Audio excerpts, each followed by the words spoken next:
This is your introduction to respiratory therapy and respiratory therapeutics.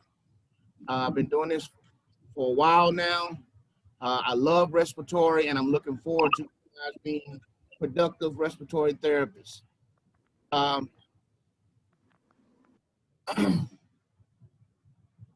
Okay, Barbara. So, first thing to do, like I said, let's go over a few things that we're going to expect.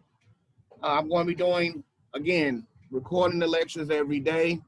You have several chapters to read for every section, okay?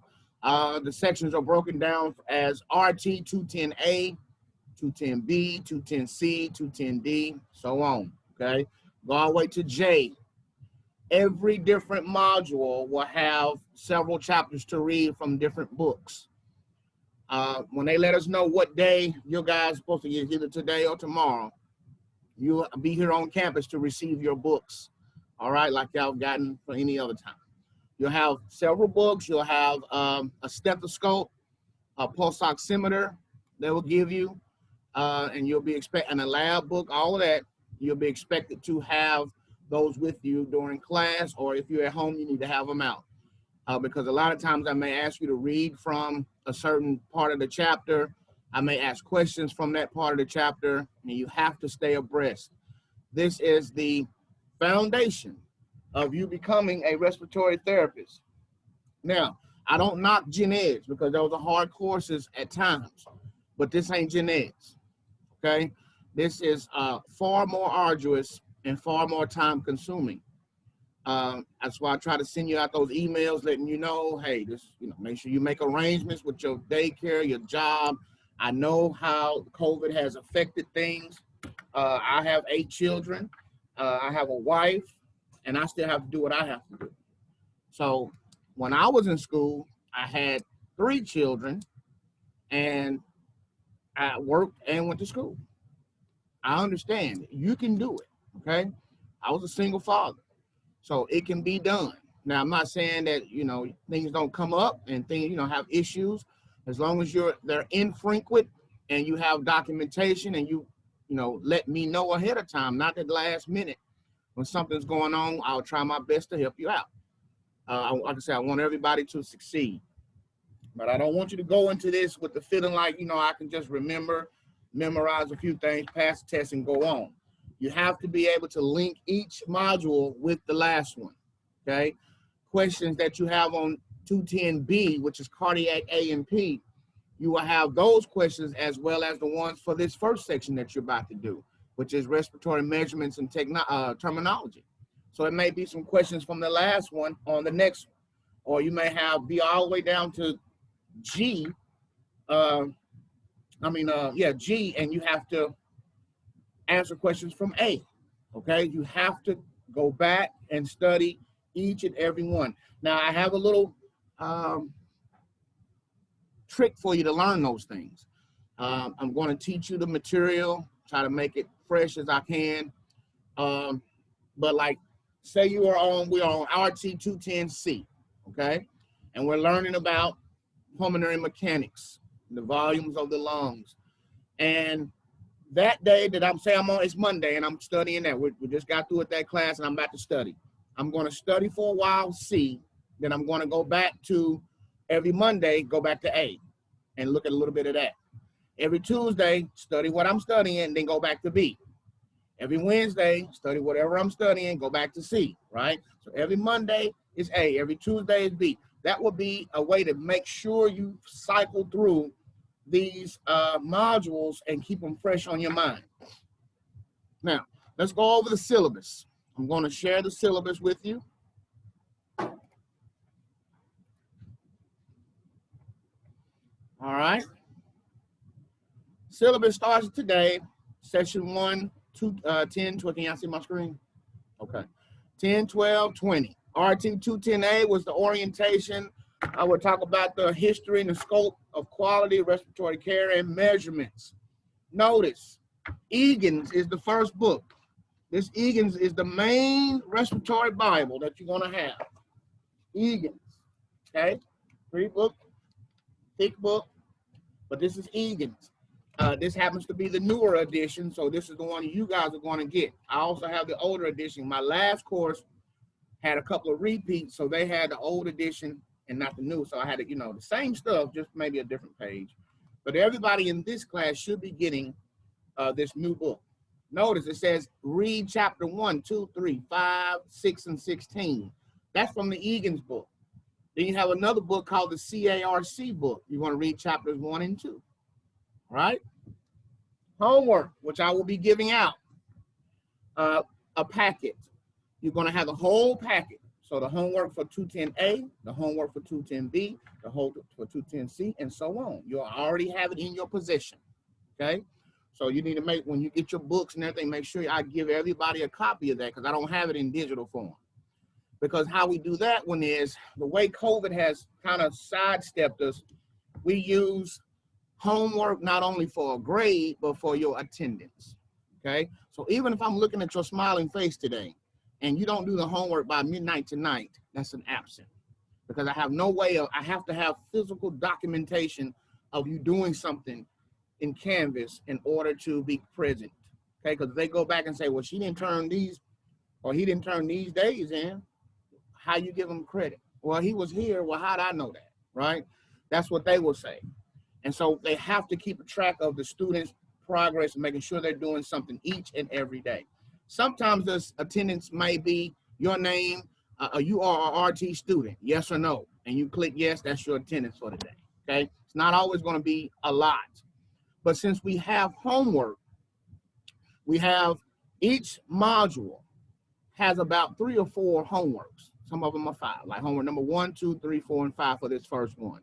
And it'll say RT 210A, number 1, number 2, and it's just little pages, and it goes back over the lecture that we've talked about, okay, and what you have read. So for instance, I may say do homework number 1 by midnight tonight, okay? That will be your attendance and part of your grade. Everybody in here has a 100% total homework grade. We start taking off of that when you don't turn one in, okay? So for instance, if RT210A has 4 homeworks, then they're 25 points apiece. You got 100 already. I've already given you 100. But if you don't do one, then of course now you have a 75 for that homework, for that module, right? If you only do 2, you have a 50% in homework, okay? So it's very important that you guys do all of your homework when I assign it. The homework will be uploaded. You can do it, work on it. Like if this was my homework here, I would do it, and I would set it down, take a picture of it, and I can upload that picture to Canvas. That's your homework, okay? I don't look at the homework forensically unless I have to, okay? If I see somebody put apple tree for an answer, then I'm gonna start looking at everybody's forensically, okay? I mainly grade for completion. If you have a question about the homework, then you bring that up during your tutoring class or after lecture, and I'll answer it, no problem. Tutoring will be every Tuesday and Thursday from 2 to 4. Tuesday and Thursday from 2 to 4 will be tutoring via Zoom. Won't be on campus, but it'll be on Zoom. Now, if you have to come up to campus for it or need to be here or something, that's no big deal. I'll be here doing tutoring, okay? So the class is 8 a.m. to 1 p.m., 5 hours of lecture, okay? Of course, I may not go the whole 5 hours. I may do a few things. We have a stopping point, have your assignment for that night already in Canvas on your calendar, and then you just go on, right? You go home and do your studying, your reading, or whatever, okay? But sometimes it will go all the way up to 1 o'clock. So don't expect to be getting out early every day, okay? Did you have a question? I thought you had him, okay. So be prepared for that. Now, so for A, RT210A is the first module we'll be working on. Starts today. You have your assignments to read. That's just letting you know what you need to read for this module to be successful. The homework will be 1, 2, 3, 4, and 5. Now don't turn in 1, 2, 3, and 4 in one day. You're only gonna do the ones I asked for, because I may skip. I may say do 1 today and then do number 4 the next day. You never know. Just do the ones that are scheduled to keep us on track. all right? We're also going to watch the disaster preparedness and HIPAA video at some point today, all right? That will be for today. Tomorrow, we continue on with RT210A, getting more into the measurements, the terminology, and little ethics clinics, just lecture, right? And then we come down to 1014, lab day. That is the day that you have to be here for lab, okay? I have 2 sessions for the lab since we have more than 10 people. And to be flexible, I can't come at 8. I can't come, I gotta come at 1, right? So try to be flexible with people's schedules.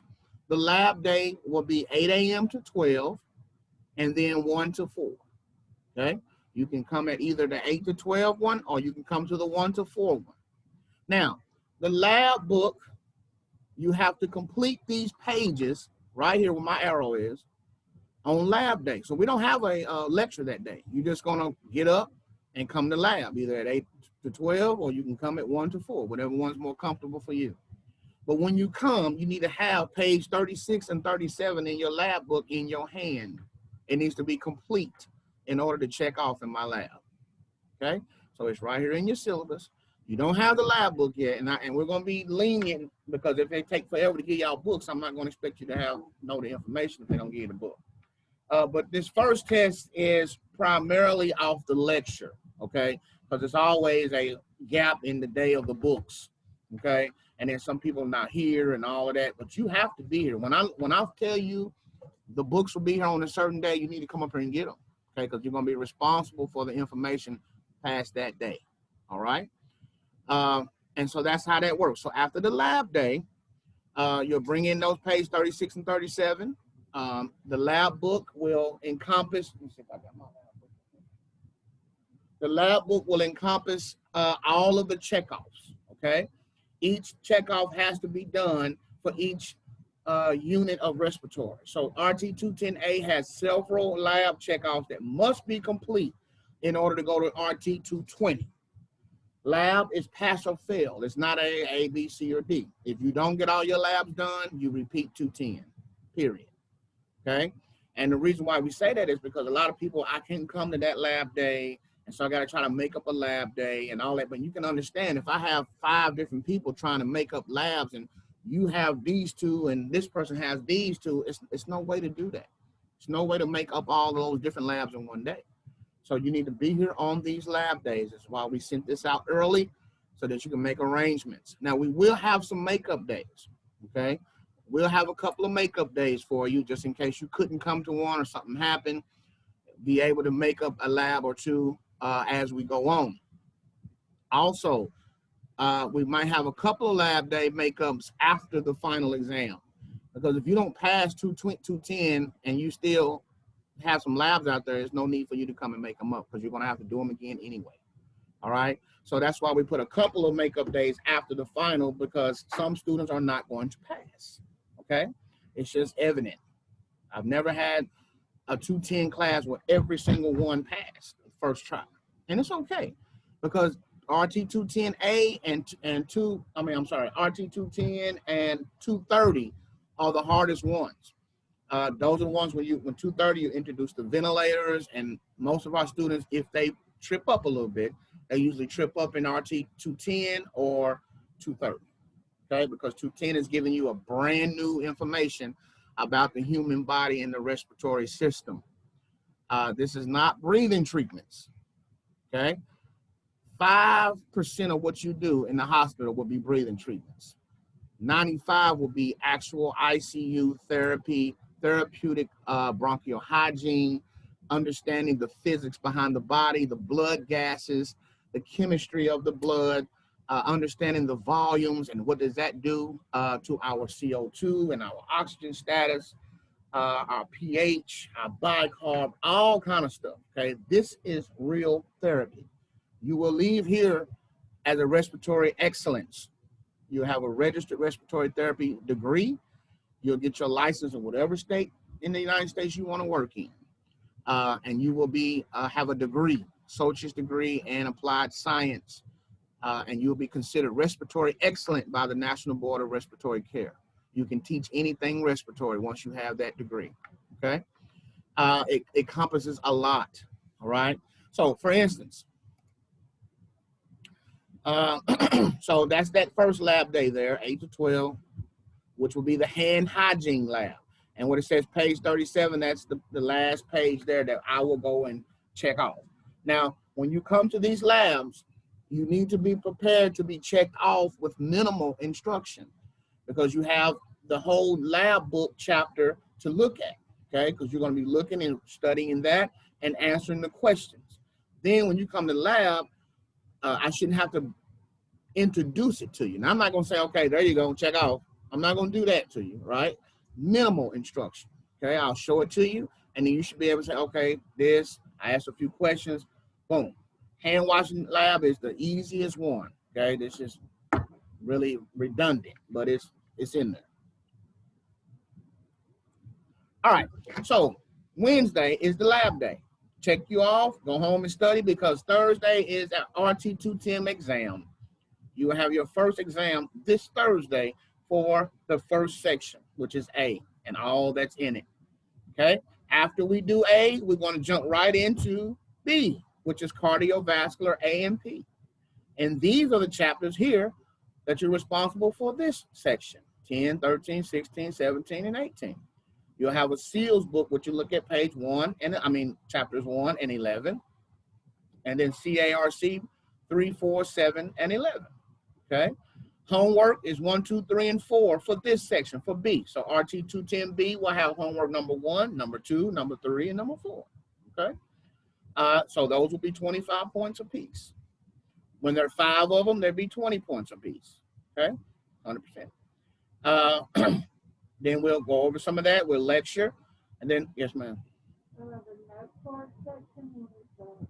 Those are just note cards. You take notes. We want you to do note cards. I'm making them mandatory for, I'll show you one that's mandatory for, but these other ones are not necessarily mandatory. You don't have to do these note cards here. They just help you, okay? At least 10 note cards of a question on one side and an answer that you can flashcard yourself to make sure you know this information, because the more studying you do, the more successful you'll be. If you leave here and don't look at this and come back the next day thinking you're just going to pick up where you left off, you're going to be upset, okay? Because it's frustrating when it's so much information, especially when we get to cardiovascular A and P. All right, so when we get to the heart, we'll do that. Friday, we'll be still talking about the heart. And then look, Monday the 19th, lab day. You do lab day. We'll be in chapter 6, right? Page 31 in the lab book. You answer the critical thinking question on page 83 through 87. Those are critical thinking questions that come from cardiovascular A and P, that what you have taken notes, what you have read, right? And you'll answer those questions. All right. The homework will be page 539 of the lab book. And you'll come that day and check off EKG, pulse, blood pressure, and pulse ox, pages 89, 91, 93, and 549. So when you see these highlighted pages, these are the ones I'm checking off, okay? Those are the pages that's just an empty check sheet that, okay, yeah, she did this right, she did that, she did this. I sign off, you're done, okay? But notice, it's a lot that day. You got EKG, which is taking the 12-lead EKG on a person, or they call them ECGs, taking each other's pulse, manual blood pressure with the cuff and your stethoscope, and the reading of a pulse ox, okay? You're doing all of those labs. So if you missed that day, you missed 1, 2, 3, 4 labs. That's 4 labs right there in one day, all right? So you have to be prepared for these days so you don't have so much to make up, because there are people who will fail because they didn't do their lab, okay? And it sucks. You can have a 95 average in the class, but you didn't do your labs. That's absolutely imperative that you complete your labs, or it's a fail, okay? It just is what it is, all right? Because you only get that 1 week in between for us to prepare for the next group. I can't go back now and be helping somebody who didn't do it last term and try to get them checked off. It's too late for that, okay? All right, so that will be the lab day for that Monday. And then guess what? Tuesday, exam. RT 210B is your exam for cardiovascular A and P, and so on, Okay, we go on to the next one, which is C, which is pulmonary A&P. The lungs, anatomy and physiology of the lungs. All of the different segments and pieces of the lungs, what they mean, what they do. Egan's chapter 9 and 16. That one has homeworks 1, 2, and 3. Okay, and then we lecture that day. We'll lecture on Wednesday the 21st. Thursday, continue lecture, because there's a whole lot with that one. Okay, and then Friday, exam. Notice there's no lab for that one. There's not a lab in every last one, okay? But there's no lab for RT210C, and we just take the exam. Then we jump into D, okay? So that's how it goes. D will be pulmonary mechanics. E is acid-base chemistry, ABGs. This is the one that is causes the most blues, is ABGs.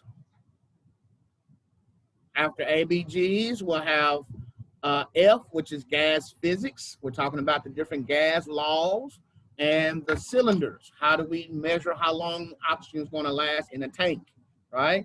They don't like us to call them tanks. They like us to call them cylinders, but you'll hear me say tank a lot. I'm trying to change. But that's the main one of that, talking about different gases, their properties, and the properties of liquid oxygen, okay? Bulk systems and flow meters and all of that. Then I have a lab day on that Monday, right? Same setup. Then we go into G, which is gas therapy. And this is now we're administering oxygen. Just now getting to the point where we're giving somebody oxygen. And what does it do? Because just like everything, oxygen is wonderful, but it'll kill you if it's too much. Okay? So we're gonna learn how much is too much and when do we use it, right? When do we introduce supplemental oxygen to somebody, and why, and what will it do to the body? How does it help? How does it hurt, right? They're going to be talking about high flow systems, and we'll be talking about low flow systems. Then we will have the exam on November 13th, the exam for that day and lab that day, okay? So we'll knock out the exam and do the lab same day, okay? Which is low flow and high flow systems 171. I didn't get a 210C packet. Do what? The 210C, I didn't get the packet in the email. What packet? The note-taking stuff. Ain't that what we're supposed to do for homework? No. The note-taking guides is what you use as I'm lecturing. When I'm doing the lesson plan, you'll have some blanks on your note-taking guide. You fill in the blanks as I'm talking and teaching. But I'll look on that. You should have a C, but it might have got left off. I'll check on that. Homework packet I have in my hand. I have it in my office, and I have passed that out, okay? Everybody's going to have to get one of those. All right, now, then we're going to go into aerosol and humidity, which is H, aerosol and humidity. All right. Continue the lecture, have the exam and the lab day on that 19th, Thursday, right? Look at this one. Humidity, aerosol, CPT, patient positioning, breathing exercises, PEP and flutter, right? All of these pages, these would be the pages that, of course, that I check off. These pages here are the pages that you are responsible for doing before you come to me, all right? The lab day, you have your lab book, and these are the chapters that those come from in the lab book, okay? Now, we'll be talking about these things in the lecture, so it's not like you got to teach yourself the lab. You're gonna know what I'm talking about once you see it in the lab book, because we're going to talk about it. Right? We're going to talk about the different segments of the lungs. We're going to talk about the different aerosol and what aerosol is, what's different between that and humidity. Humidity you cannot see, aerosol you can see, and those are different contraindications, indications, all of that you'll be taught, okay? It's just the lab book is just a reinforcement of what you've already been taught, okay? And then answering those critical thinking questions in the lab book help prepare you for the checkoff, okay? Again, St. Genet's.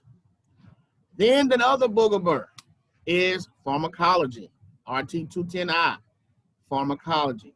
So ABGs and pharmacology are the two hardest subjects in 210, okay?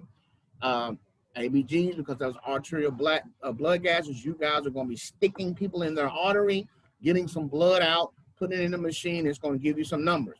You have to be able to read those numbers correctly and diagnose what's going on and how you're going to fix it. That's what you do as a respiratory therapist a lot. If you don't know ABGs, you cannot be a therapist. Okay, it's kind of like if you can't walk, you can't play ball. Okay, you want to play ball all your life. You can't go to the NBA if you can't walk. Okay, that's kind of like what ABGs mean to respiratory. Okay, or if you want to use the analogy, calculus. How many of y'all like calculus? Anybody like calculus? I ain't like it either. It was all right. But you can't do calculus if you can't multiply, right? There's no way to do algebra if you cannot multiply. So that's what ABGs and pharmacology are to 210. If you can't do ABGs, there's no way you can be successful as a respiratory therapist, okay? So that's why that one's so important. And then pharmacology is so important and arduous because it has so many medicines. Because we give more than just albuterol, right? We give medicines for bronchodilation. We give anti-xanthines. We give anticholinergics. We give corticosteroids. We give antibiotic through aerosol, right? We give several types of drugs. And you'll have to know, when we get to RT210I, pharmacology, you're going to have to know which drug do I give in this situation. And what is the dose? What is the strength? You're going to have to know the drug dose calculation trick that I'm going to give you. Letting you know if you found a syringe full of medicine, right? Or if I have, let's say, for instance, this mucomist here. This is acetylcysteine, which is mucomist, right? Stinks, smell like rotten eggs. But it breaks the disulfide bonds of the mucus down. Prescription to break the mucus up pharmacologically. And it's going to tell you this one is in a 20% solution. 20% solution, and there's 4 milliliters in here. So you'll have to tell me, well, if it's 4 milliliters in this vial and it's a 20% solution, how much strength or how many milligrams is in this whole bottle? You have to be able to do the math. There's a lot of math in respiratory, okay? A lot of formulas, okay? For instance, the Alveolar Air Equation is a formula that you are going to be familiar, or we call it the famous equation. It's not as hard as it looks, but it ain't easy, especially if you don't like math, okay? You have to have a little bit of love for math to do respiratory. So for instance, I'm going to show you what it looks like. Alveolar Air Equation is P big A O2 equals FiO2 times the P bar minus the pressure of water minus the P little a CO2 divided by the respiratory quotient. This is an example of the alveolar air equation. I'll come closer for those who are online. That's an example of the alveolar air equation. That's telling me how much oxygen pressure is actually in the little air sacs of our lungs called alveoli. And how do I find that information? I must first know what all of those counterparts are, right? I got to know what P bar is. I got to know what the pressure of water is. And the P bar, the pressure of water, they come from different sections of respiratory, of 210. So you got to know so you can put them together to find out what is the pressure inside of that alveoli of your patient. And the alveoli are little air sacs in the lungs. We have 300 to 600 million air sacs in your lungs. Can't see them with the naked eye.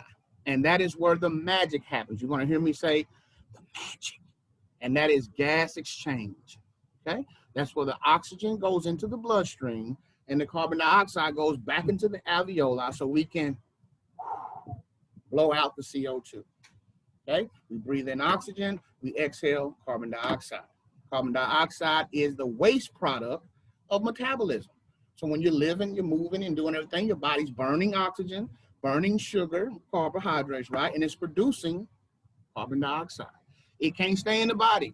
It has to go. And that's how we get rid of it, by exhalation, okay? Or ventilation, right? That's how we do what we do. Now, the CO2 is supposed to be there, and it's a normal range. So it's got to be in this range. It can be too much or it can be too little. Have you ever noticed somebody who hyperventilated or got panicked, right? And they start breathing real fast, and what happens to them? They breathe real fast and keep breathing real fast. What happens? Huh? They'll be short-winded, but what happens to them? If somebody who starts to panic and starts taking really deep, fast breaths, eventually they're going to do what? They're hyperventilating, so what happens to them? Pass out. The reason why they pass out is because they're blowing off too much carbon dioxide, okay? So we put a paper bag over their face to do what? Catch some of that CO2 so they don't blow it off. That's why they do that, okay? So those are the kind of mechanics that you're going to learn. Oh, I remember that. I know that. So that's why they do that, right? Those are things. You got to keep that carbon dioxide in a certain level. Otherwise, your pH can either drop and become very acidic, or it can go really high and become very alkaline, okay? And you can go into respiratory failure like that. If I don't get the CO2 off, then I go into respiratory failure and die, okay? I have to ventilate, all right? So it don't matter how much oxygen is in the room, right? The most important thing is to ventilate, to move it, because I can fill this room up with 7,007, like my son would say, 600 million trillion 56. My son would say that. He'll say, "Did you miss me, Daddy?" And I'll say, "Yeah." He said, "Did you miss me 6,756 million 22?" Some crazy number, right? Well, if I fill up this room with all of that oxygen, if I hold my breath, I can't use it, right? If I just hold my breath, I'm not ventilating. So it don't matter how much oxygen is in the room, I can't use it. So I have to ventilate. Ventilation is first. Then it's oxygenation, okay? Ventilation, then oxygenation. Those are two different animals in the same lung. You got to know the difference and how to regulate both, okay? This ain't breathing treatments, right? Now, keep going. So that's pharmacology. Oh, shoot.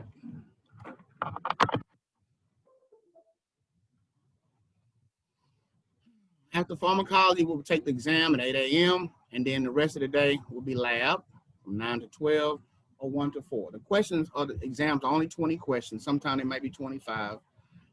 So you'll get about 1.5 minutes for each question, okay? That's not going to take long. You take the test, it's open for a certain time. Once you take it and you run out of time, it's over, okay? So be here on time to take it or be logged in time to take it. As far as when I say logged in, they do allow students to take some of these regular exams at home if need be. But you'll have to see your whole workstation, okay? I'd have to be able to see your whole work. It kind of have to be away from you where I can see you working like this, right? And your computer right here. I have to be able to see it all if you want to do that. Or you can just come to class, okay? But if you're not going to be able to come to class and you want to take it at home, that's fine. But I got to see your work. I want to just see this, what you're looking at me. That ain't going to work. I'll cut your test off. I have to see your whole station, all right, in order to take these, to keep the integrity of the exam, okay? All right, so we'll go into, after pharmacology, you have that lab there, which will be the small volume nebulizer, the MDIs, which is the little inhaler, right, meter dose inhaler. You have a dry powder inhaler, listening to breath sounds, what they sound like, what does it mean, right? Those will be on these pages for the checkoff, right? And then finally, we're done, almost. The last section is hyperinflation. J is hyperinflating the lungs. We do that on purpose for some people whose lungs are kind of closed up and have what we call atelectasis. We pop them open a little bit, right? So that's the type of therapy that we can do as well. And we'll talk about that for the Tuesday, Wednesday. Thursday, we will talk about obstructive versus restrictive diseases. And then Friday, the lab day, not too much on that one. It's only a couple of things we'll use for that one, okay? And then that's when we'll go into Monday will be a makeup day. So make sure you highlight that day. Monday, 12/7 will be a makeup lab day. So if you have any lab that you missed for whatever reason, you got sick or whatever, I'm not going to be searching your history and calling doctors behind you. We all grown. If you missed it, you missed it. You better make it up or you're not going to make it. Okay? I have no problem being flexible to let you make it up. And even on a Saturday, if I have to come up here on a Saturday to help somebody out, I'm willing to do that if I can get permission. Okay? So I want you to succeed, but I'm not going to hold your hand. All right? So Monday is a makeup day, 8 to 12, 1 to 4. Okay? So if you got, oh, Mr. McCarthy, I need to make up my blood pressure lab, and I couldn't get that day. Can I come that day? Sure. Okay? All right, but it's your responsibility to let me know. I don't know who's missed what labs. I can't keep up with 15 different people of what lab you did and which one you didn't, because the lab book that I check off is in your possession. I don't keep it. I just, you give it to me with your name on it, I'll sign it off. Okay, give it right back to you. That lab book you'll have with you all through RT, 210A, B, C, D. I'm sorry, RT 210, 220, 230, 240, 250. That's when you graduate. You'll have that same book.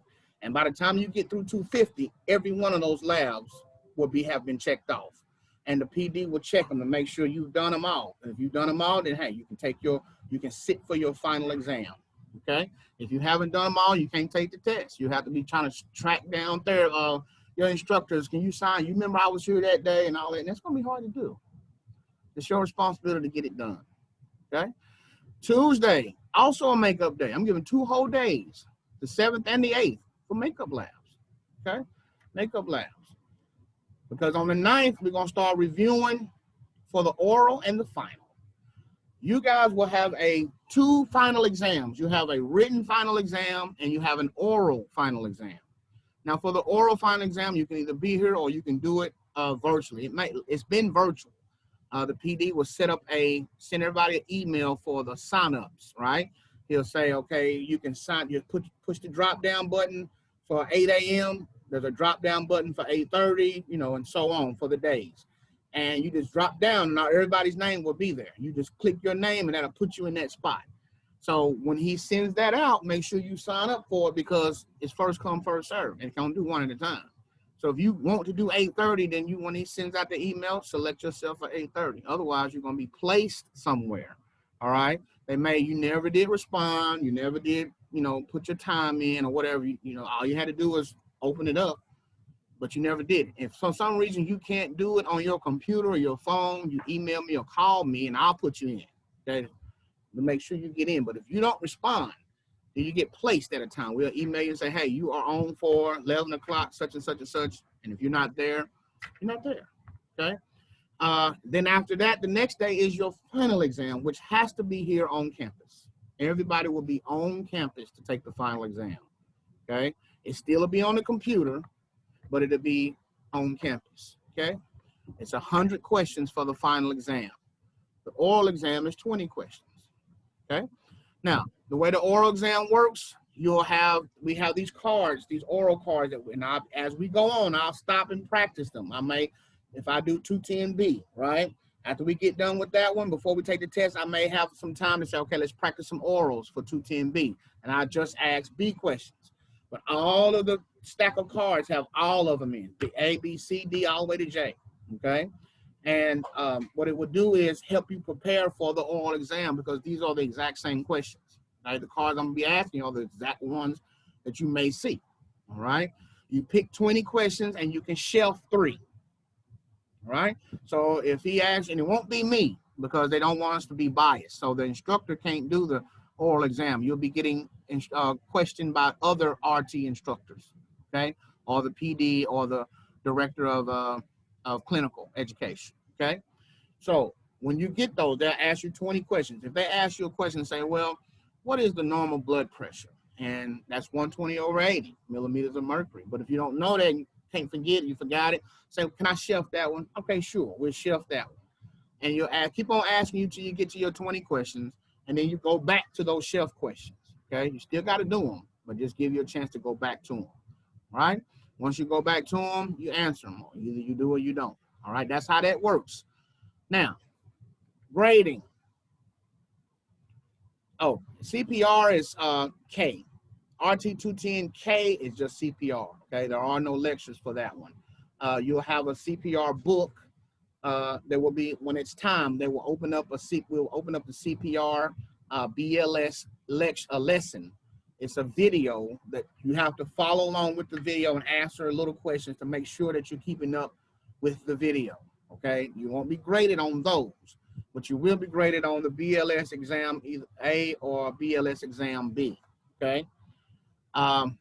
You take that. Now, for the American Heart Association, you have to get at least an 84 to pass that test, okay? If you don't, you can retake it. They let you retake it. They have A or B, and you can retake either one of them, okay? Because they want to make sure that you pass. So you're going to make at least an 84 on that test, okay? Possibility to make better, right? Get 100 because it's open book. It's going to be an open book. You're going to have the BLS book in your possession when we get our books, okay? It's a little thin blue book that has all of the answers to anything you need for BLS. So there's no reason not to get a really good grade on that exam unless you just don't look at it, okay? Now, after you take the lessons at home, watching the videos, you know, laid up, chilling out, watching the videos, answering little questions. You're not here. I don't have to watch you doing it. It's on your own time for that Tuesday because you've already taken the final exam, okay? So it's, for that Tuesday, you'll be doing that, watching the videos. Wednesday, you take one of those exams, okay? You have to take A first. I open up A for those who complete. If you fail A, then I have to let you take B, okay? And then you have to, I've never had anybody to fail both of those, especially it's open book, okay, and the videos. If you watch the videos and follow along, you should not fail that test, okay? I do have students who skip through the video, just trying to take the test, and then they take the test and fail it, all right? So take the time. We can tell how long you looked at it, right? We go through the little grading app, and if it's a 17-minute video, you only looked at 3 minutes of it, we can see that, okay? We're not gonna say go back and watch it. We're just gonna say if you don't be surprised. I should have passed that. I'm mad or whatever. Okay, I understand that, but it showed that you didn't even watch it. All right, so that's on you. So they are watching that. After you do that, Thursday is the checkoff. The last lab you'll have will be a CPR lab. When you're doing the actual compressions, putting the AED on the patient, making sure you're going through all the steps of CPR, okay? Even if you already have your CPR card, you still have to do this BLS, okay? It's part of the curriculum, so you'll just be getting another one, all right? But you have to do it. So a lot of people ask me, well, what if I already got my CPR? You still have to do it. You still got to go through the modules, and you still have to take the exams, okay? All right. Clinical orientation will be the last day. Ms. Faulkner, which is the clinical educator, director of clinical education. I don't know if she's going to come that day or what, to talk to you guys about what to expect the next step, where you may be going for your clinical rotation for 220. 220 is when you start going to the hospital, all right, right off the bat. You have to be on time in the clinicals. You have to be on time here, but clinicals is not a you can be at home or you can be here. Clinicals, you have to be at the hospital. If you're day shift, 6:45 in the morning in the department, not pulling up in the parking lot, not about to leave the house. At 6:45, you have to be in the respiratory department ready to go along with the therapist, okay? When you're late to clinicals, the director and the manager there at the hospital will say, do not send that student, okay? And if they do that, then we have to try to find you another site. And if we can't find you another site, then you can't go on, especially now with COVID, because everybody's not open, all right? It's only a few sites that we used to have, we don't have anymore because they have not reopened to students yet, okay? So you don't have time or you don't have room to not be on time, okay? Be on time to your clinical site, be in dress code, be clean. I recommend, now I can't say it, I'm not saying it's a rule, but I recommend not having eyelashes way out here and all that kind of stuff at your clinical site. This is not the club, okay? Be professional, because this is an interview. It's a 10-week interview, all right? And they can say, so a lot of times they'll come to you and say, hey, when you graduate, come back and see me, right? That you make an impression on your own time. You're knowledgeable what you're supposed to be doing. You're always ready to work. You're not want to go eat every 5 minutes and don't want to go with that therapist, because they, believe me, the therapists don't get paid to take you, right? When I was working in the hospital and I used to take students, we didn't get paid for that.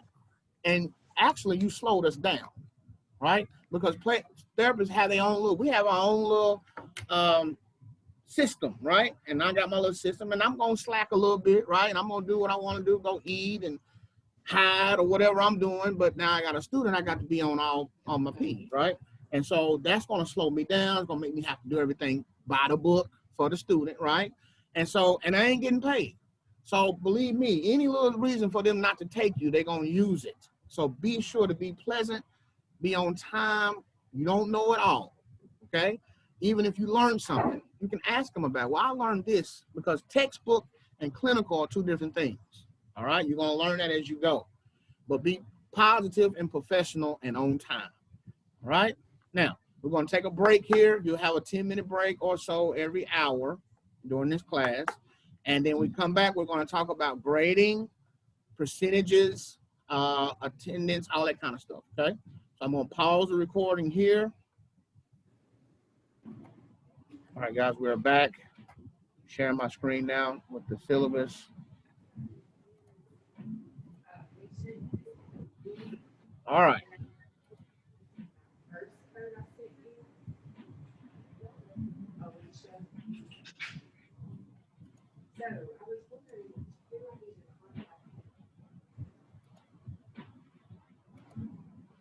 All right, everybody needs to mute their mics.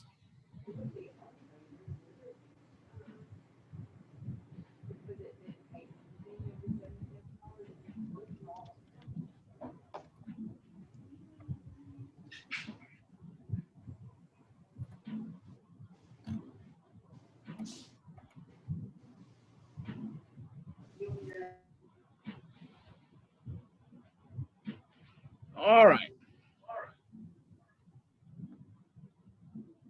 So here's the syllabus continuing on. This is just kind of letting you know this is Introduction to Respiratory Therapeutics, the phone number to the school, my number, my email, office hours to be determined. So that's pretty much going to be my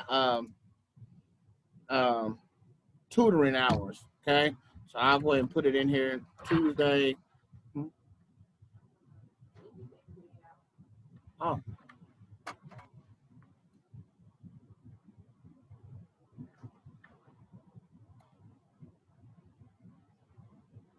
That should work. Okay. All right, so the Tuesday and Thursday, 2 p.m. to 4 p.m. Unless something happens, okay? Sometimes I have other things I can't do. I might have to make it a different time. So you have to let me know, though, if you want to come. You know, I'm just log in and I'm sitting here from 2 to 4. Just let me know. I'll be there for tutoring. I'll remind you on Tuesday morning when we having our lecture, okay? Tutoring be this evening if anybody planning on coming, right? And just let me know. And I'll be more than happy to do that for you. All right, so let's go down to a few of these things here. These are some of the textbooks you'll be getting. The abbreviations, HO is the handout or homework. Okay, that's pretty much the homework. If I don't give many handouts to give since we're not really technically on ground. Huh?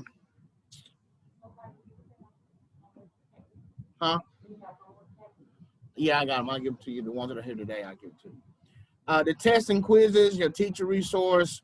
Butler, that's the lab book. Laboratory exercise, that's going to be the Butler book. CARC is Clinical Assessment in Respiratory Care.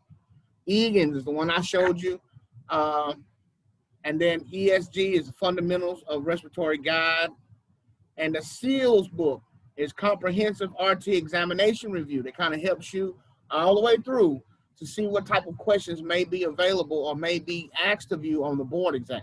That sealed books really prepares you for exams and the board exam once you graduate Concord, okay? Once you graduate Concord, you'll have to take a large test at the end in 250, which will encompass everything that you've learned, okay? There'll be a actual testing portion and a, what they call uh, clinical type questions where they're going to ask you, the doctor does this and the doctor does this. Do you agree with him or her, right? And then you'll have to say yes or no, or what do you recommend, and you'll do something, and the doctor will say the doctor disagrees with you or doctor agrees with you, right? So there'll be a written and a simulation test. You got to pass both of those to graduate, okay? Once you do that, then you have to do that same type of format and test for the NBRC, which is the National Board for Respiratory Care, right? You'll do that at a satellite station like H&R Block or somewhere where they have cubicles and they have cameras watching you take the test, okay? It costs $400 to take the test. Concord will pay for the first one for you. If you fail it, all the rest of them on you, okay? So if you fail it, you got to pay $400 to take it again. If you fail it again, you got to take $400 to fail it again. I think if you fail it twice or 3 times, you got to take the program again. Okay, they don't let you just keep taking. You fail it a certain amount of times, and you have to take respiratory all over again. All right. So that's how that works. That's the board exam. Once you pass that, you're considered to be a registered respiratory therapist all over the world. Okay, and you can work anywhere in the world. Respiratory demand is up considerably. It's always been up. It's never been a problem to get a job as a respiratory therapist. But even more now with Corona, because Corona is a respiratory disease, and they are paying therapists $6,000 to $10,000 a week just to come run these ventilators, because nurses don't run ventilators. Respiratory does. The life support machine that you see in the patient's room, the ventilator that they're on with the tube down their throat, that's your job. That's your machine. Nurses don't touch those, okay? They may touch it to give 100% when they're suction or silence an alarm for you. Other than that, they don't make any changes. They don't make any adjustments. That is respiratory. If they caught doing it, they can lose their license. Just like if you're caught trying to give morphine, you'll lose your license. Yeah, you know the patient is hurting. I know how to give medicine. I just give them a little morphine, right? No, you get caught doing that, you're going to lose your license. And the nurse is going to make sure you lose your license. Just like we're going to make sure they keep their hands off of our ventilators, okay? So that's your job. And so it's very, very important that you have the skills that are necessary to make those decisions and to make those therapeutic arrangements and adjustments, right? This ain't for everybody. That's just being real, okay? Now, because a lot of times patients or people will take, well, I guess I'll do respiratory. I wanted the nursing program, but they ain't have no space. So I guess I'll do respiratory, right? And that happens. And some of them, trying to be good therapists, but don't let it fool you, okay? Thinking that it's just something below. It's not below, it's beside, okay? It's not below nursing, it's beside. They both get a degree, all right? Now, you are having so much stuff to do, guys, because you are a fast-paced program. What you're doing at Concord, you do in those 2 years that you would do at Baptist for 4 years, okay? They take the same test you take when you're done. When they graduate, they sit for the National Board of Respiratory Care exam, just like you do. They get paid the same amount you do. There's nothing different. Only is that since they stayed longer, they get a bachelor's, all right? You get an associate's, but you both go sit at the same place to take your board exam. You both gonna pass. They're not gonna say, well, since you got a bachelor's, I'm gonna pay you this, and you got an associate's, I'm gonna pay. That does not make a difference in your pay at all. It's RRT or CRT. Either you're just a CRT and you get CRT money, or you become a registered respiratory therapist, RRT, and you get RRT money, which is about $5 an hour difference, okay? And so doesn't matter where you get it from, as long as you pass and you pass the exam and you get a job, okay? That's all that matters, all right? Now, here go the exams. The exams are about 5.17% of your grade, each one. RT 210A, B, C, D, all the way down to CPR, that's about 6.3% of your grade, a little heavier, right? You see that the only grades you have will be these exams.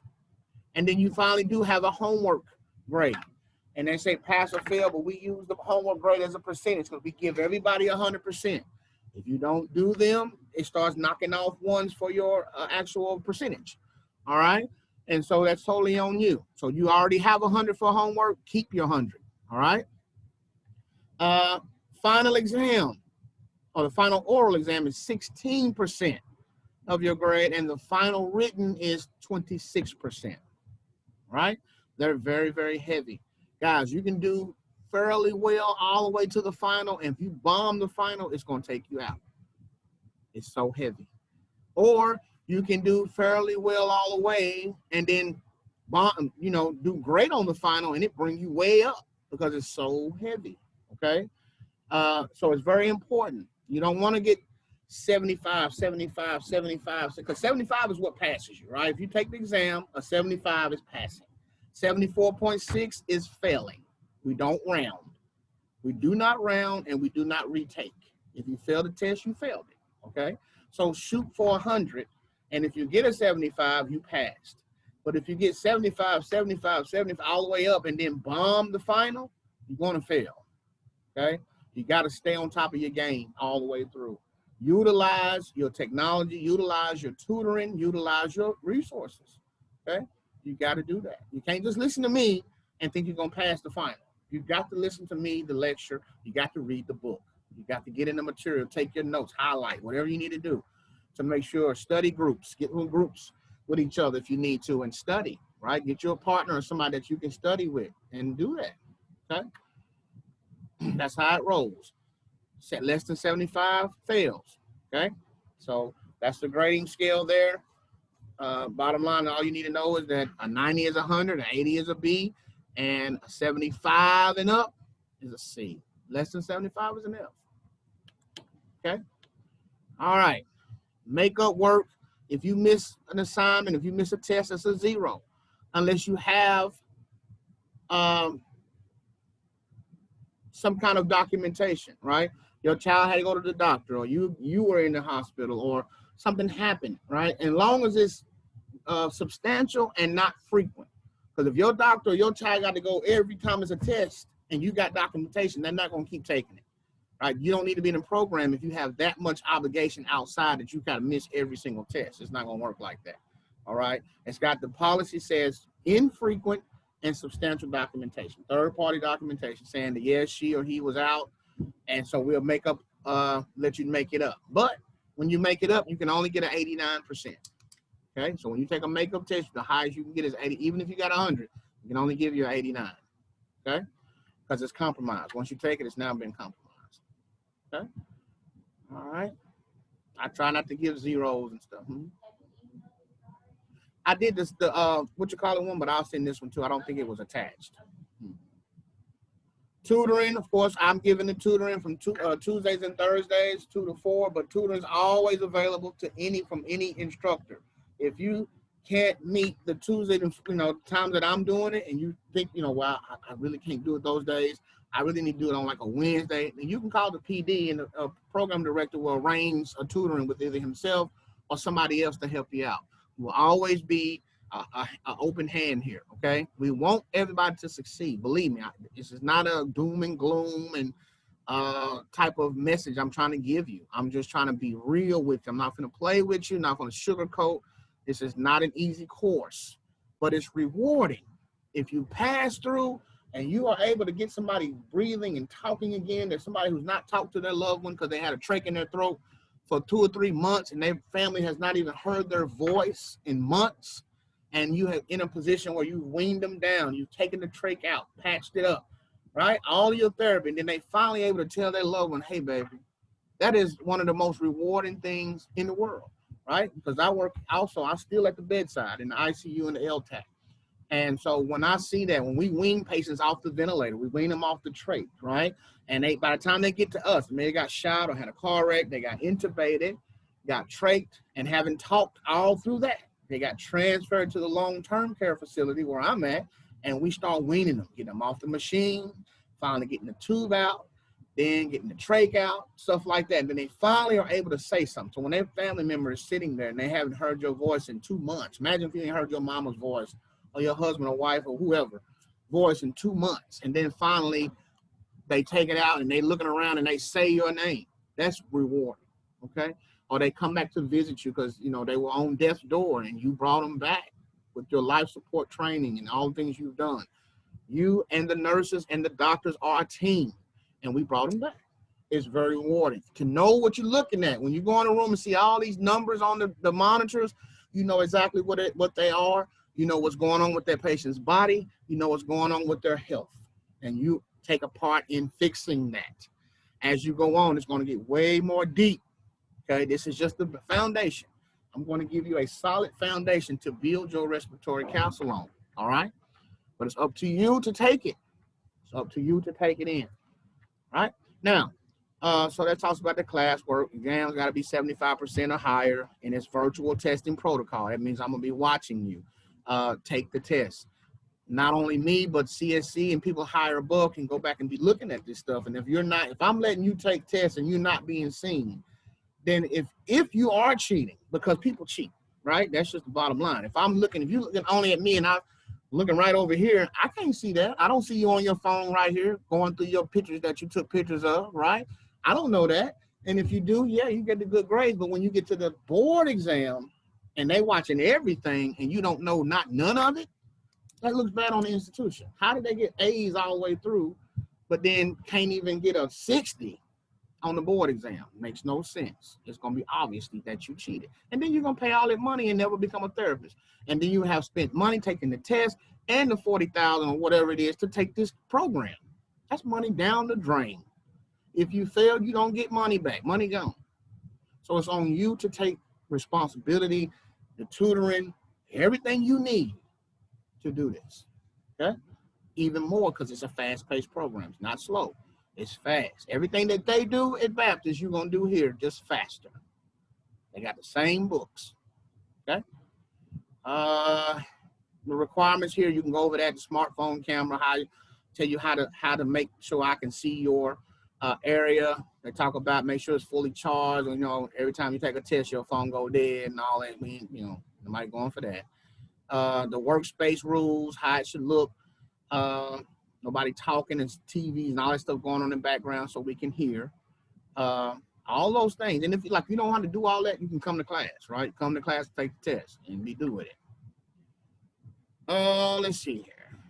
Lab grades are pass or fail. You'll be required to complete the labs and competencies in order to pass the course. Right? No exceptions with that. If you don't do this, you don't pass the course. Okay? All right, clinical grades, that's going to be something different when you're out there in the clinicals, coming to school every day, going to the hospital every day, or wherever they send you. Very important. Absences. Now, the absences and the tardies, I'm not really sweating that too much, guys. I'm going to be honest with you. As long as you do the assignment for attendance, then you got attendance for the day for me. Like, if you come into class, but you come into class a little bit late, I'm not saying, oh, you were 10 minutes late. Now, when we were only on campus, I did have to count that. All right, because it's a 300 minutes per class.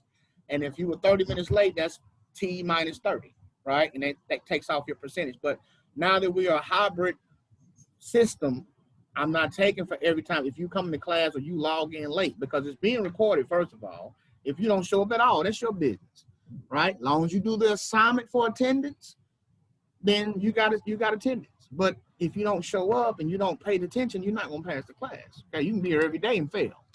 All right, so make sure what you put in it is what you get out of it. All right, but you don't have to worry about me hitting you up for being tardy and all that kind of stuff. I'm not doing that. As long as you do the assignment by the deadline, then you're on time. You're there. All right, whether you have showed up or not. But you, like I said, the more you come in, the more you study, the more you're with us live, you can ask your questions. Here's somebody else's question that had something right that may have helped you. All right. That's how you pass this course.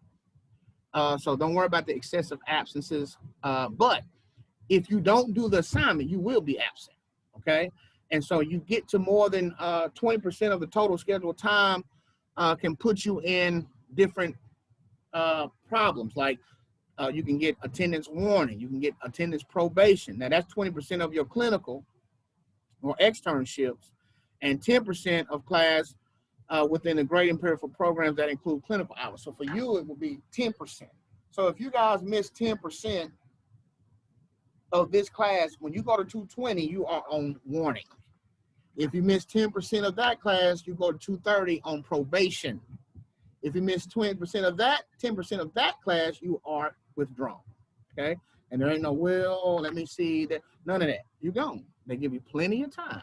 So if you were on academic or absence, just to say, for instance, any of you guys came into this class on academic or absence attendance warning, when you went to 220 and you violate me, then you go to 220 on probation. If you come from Gen Eds to me on attendance probation and you violate, you'll be out of the program, okay? If you fail RT 210, it's not the end of the world. You can retake it. If you fail it twice, you're out of the program. If you fail any one of these units twice, you're out of the program, okay? They have to weed it out, okay? Like I said, it's not for everybody. But if you have, and that's only because you're not because you're not smart, but because if you don't have the time to devote to it, then it ain't for everybody, right? You could be the smartest person in the world, but if you don't have time to look at it, you can't pass it, all right? So when I say not for everybody, I'm not saying that you don't have the ability. Everybody has the ability. It's how much can you put into it that makes a difference, all right? I don't know if anybody here is on warning or probation or whatever. They'll let me know. Just try not to violate, okay? Do the assignments, you won't have to worry about it. All right, clinicals, they'll talk to you about that later. Of course, we're all grown. You know, if you get caught cheating, it's OV, right? Done deal. All right. Cell phones, we don't allow those. If you're in the class, I don't want to see you constantly checking messages. If you got to check a message, go out. That's fine. It's being recorded. You're not missing anything. You can always that you can't come back and see. But, you know, if you need to take a call, by all means, take a call, especially with children being out. COVID going on. If you need to take a call, take a call. But I shouldn't see you constantly looking through your phone while I'm talking. Don't do that, okay? Keep them put up. Participation, of course, we expect you to be, if you're here, expect you to participate. If I ask you a question, then be there. Now, when I'm asking, sometimes I ask clinical questions. I might say, okay, Mr. Johnson came in, ED, short of breath. His oxygen saturations were 88%. This, and that. His white blood count was 25,000. He was coughing up yellow, thick sputum. And I start asking questions. Well, I may go down a list of who I see on here. If you're not there, then just tell me you're not there. Okay? Mr. McCarthy, I got to step away for a minute. That's fine. Because I don't want you to say, okay, I'm thinking that Barbara Tabor is there, and I'm asking all this, building up my question, and then I ask her, and she's eating cereal somewhere. Okay? That's fine. Just tell me, hey, Mr. McCarthy, I'm stepping away for a second. That way I won't call your name, all right? I want to call on people who are going to answer my question. So if you're there, good, because I don't recommend or require you to have your camera on, right? You don't have to have your camera on, not during lecture.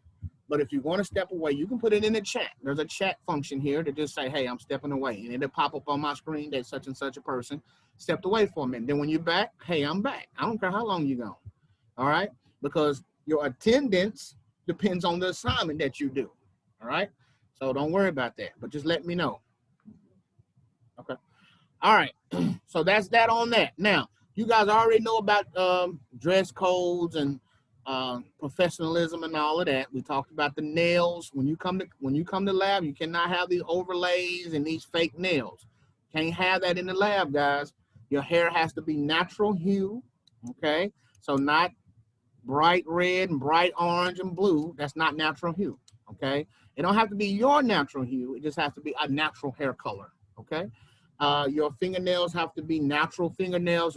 They need to be even with the skin, right? Maybe just a little bit over the skin, but shouldn't be long, and it shouldn't be all colored in all of those nails you wear when you're going out and being seen, right? That's not for this. You can do all that when you graduate, okay?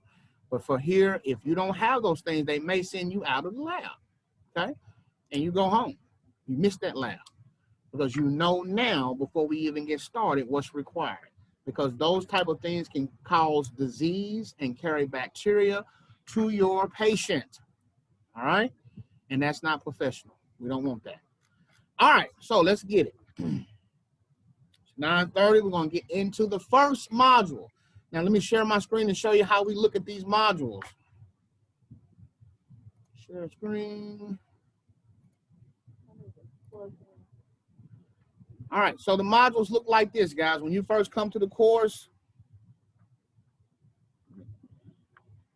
you can pick your course, and you pick CLN 2010, that's us, right? RT 210, right? I can change this because it's not from 1 to 6, it's from 8 to 1. I just haven't changed it yet. All right. Tuesdays and Thursdays will be my office hours as far as my tutoring is concerned. Okay. Now, you come down here to where it says modules. I'm sure you guys have worked this before, but I don't know who knows what, so I just go through it. I'm not assuming that you don't know. I'm just assuming that I'm starting from scratch. All right. Now, the first module is measurements and technology. Okay. This is the Zoom link that you went to get here today. This Zoom link will move. When we get out of this module, it'll be in the next module, which is cardiac A&P. All right. You will have homework. The only one I put in so far is for the 13th. Okay. Homework 210, number 1. All right. Will be due on October 13th. Let me I don't know why I put 10, 11 on there.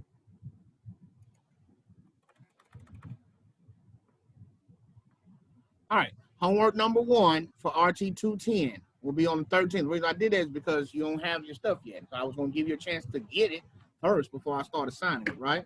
And I'm going to be flexible with these first couple of days because, you know, we got to get our books and all of that, people getting acclimated. But after that, there's no more of that. But for the 13th will be the first assignment. You'll hit it and you will do your work. You'll already have it in your hand. Take a picture of it and send it to me. Now, when you do that, guys, make sure it's legible. All right, make sure it's legible. If you need to use a separate sheet of paper, do that. Some people even have a little program where they got the question, put the question on some Microsoft program, and it comes back to me like it was typed out. You know, however you don't have to do all of that. I'm not looking for all of that. Just do it. Okay. It don't have to be pretty, but as long as I can read it. Okay. Like I said, don't just put anything. Because then if I start grading for accuracy, you could turn it in and still get a 50, right? I'm not grading for accuracy, I'm grading for completion. But once I look, every now and then I'll take one student and look at it. And if that one student has just written anything, right? A, B, C, and they say apples from trees or something, just to say anything, right? Or they say, what's the normal blood pressure? You say 6,005 or something, you know that ain't right. And you put that just to be putting something, then I'm going to start grading everybody's for accuracy, right? So encourage each other to do it right. And encourage yourself. I mean, it's only to help you, all right? And then the next day, you know, if you have questions or during the tutoring sessions, okay, homework number 3, Mr. McCarthy, I had a problem with this one. All right, let's look at it, right? I'll pull it up and we'll look at it. That's how you do that, all right? So I have a vocabulary list here. This vocabulary list, let me show it to you. If it's going to open.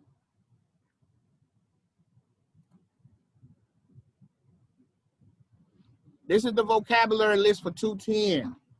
These are words that seem to miss a lot of students by the time they get to 230, 240. When they use these terms in their lecturing, some students are like, what is that? Right? Huh? You don't see it? Do you see it? Let me share my screen again. See it now? Yes. Okay. So you already got them. You can. I mean, they're in the Canvas. I'm going through the Canvas now. So you have what? Huh? Huh? Oh yeah. Yeah, I got them. They're in your Canvas. You can, if you can print them out, that's cool. I might have an extra one if you can't print, and I'll make sure you got one. But they're in your Canvas. These are some of the words that some students are having problems with, like asynchronous, bacillic, benign, diacritic notch, diffuse, epitaxis, like bleeding from the nose. That's epitaxis, right? A lot of people never heard of that before. But the teachers are going to use those terms. Patient came in to ED, very high fever, headache, epitaxis, right? What do you recommend? You're like, well, what is epitaxis, right? You have to know these terms. Now, I will be adding 5 terms to the ends of each exam. And I will let you know, for the first test, be looking for words 1 through 10. All right, so just, I'm telling you now, for RT 210A's exam, you can use that plug. And there's an extension cord if y'all need to use this extension cord. For RT 210A, be ready to answer at least 5 questions from number 1 through 10. So you see this right here? Asynchronous all the way to diffuse. 5 of these words will be on the first exam, RT 210A's exam. 5 of these 1 through 10 words, right? So 1 through 10. 5 of these will be on the first exam. All right. And then the next exam, 5 will be on the next exam from the next 10, right? And that's how I cover all of these vocabulary words, because it's about, let's see, 50 of them. Yeah, 50 words. And they will help you guys understand the medical jargon that's going to be used as you continue. All right. All right, so that was that.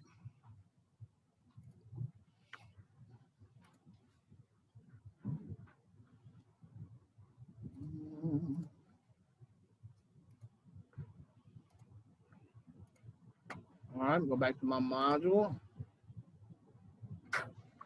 Okay, and so of course we have the lesson plan. You won't see that. That's for me to do. Have a study guide, right? That's the study guide for this module.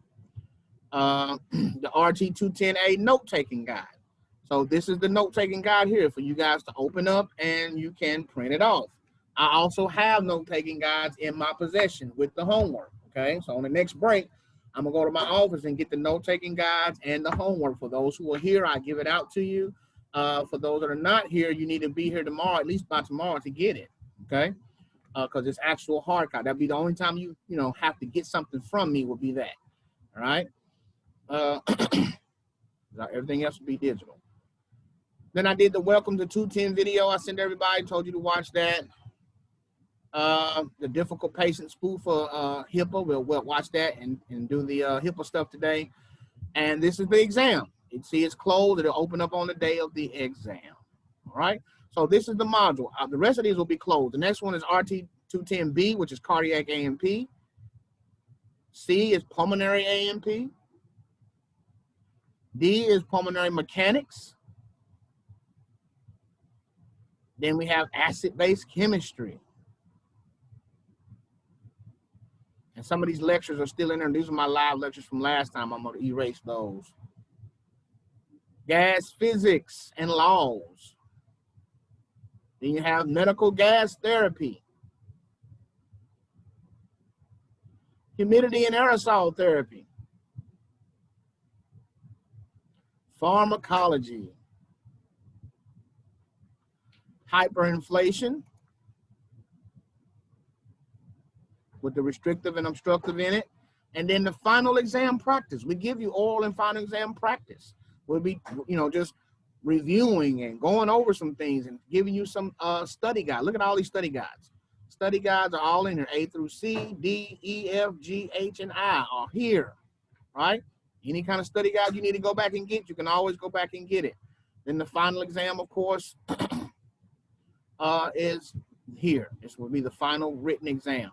Then after that, you go to your BLS. That's your CPR. I was telling you, you watch one, and it's got videos. You watch and answer little easy questions. Then you got to watch part 2. Then you have to watch part 3. After you do that, you're eligible now to take exam A. I will open up this exam once you have done all 3. So when you email me and say, Mr. McCarthy, I've done BLS 1, 2, and 3. I'm ready for the exam. I will go in and open it up. No matter where you are, no matter where I am, I can go to it and open it up for you, and you can take it because you'll be at home doing this. You're relaxing in your pajamas. All right. It should be easy. Easy A. Okay. And of course, you'll come up here to do the actual check off as far as the compressions and all of that. Then we have some blood-borne pathogen training. You have to do that. It's just one question saying, yes, I watched it, and that's it. Okay. And I'll be using that as attendance one day. Okay. When you get to it. Then the oral exam down here. And this is how you sign. These are some of my students from last time. They will hit it, and they're, take them right to that therapist or that instructor to do their link. Okay. So that will be different because it'll be different students, of course. All right.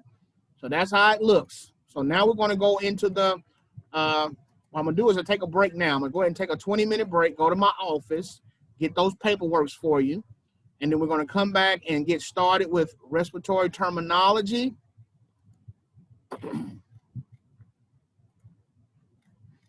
And try to get that HIPAA and stuff done. Okay. Very important that we get our HIPAA. You have to have that before you can go to clinical. So they like us to go and knock out the HIPAA. Now, the HIPAA is not something that has to be done, at any certain point. You just have to have it before you go. I like to get it out the way. But if we run out of time, then I'm going to do the material over the HIPAA stuff. Okay. This is being new for all of us. This is a new hybrid thing that we're trying. It's new for you. It's new for us. Okay. Well, we were always on ground. I think some of you, were y'all gen eds on ground or were y'all in the classroom? Online. See, the ones before y'all were on ground. Either one before you or the one before that were all on ground. And so now you are a little bit more abreast to how this works than we are. Okay, because we wasn't doing all this online stuff. You was in the class. Okay. You was in the classroom? Okay. In the classroom, yeah. And so now that's how, this is how it is. So it's new, but we're going to be flexible as possible, but accountability will always be the trump card. It's on you. I got what you want, right? And I want you to get what I have, but you got to get it. You got to secure what? Secure the what?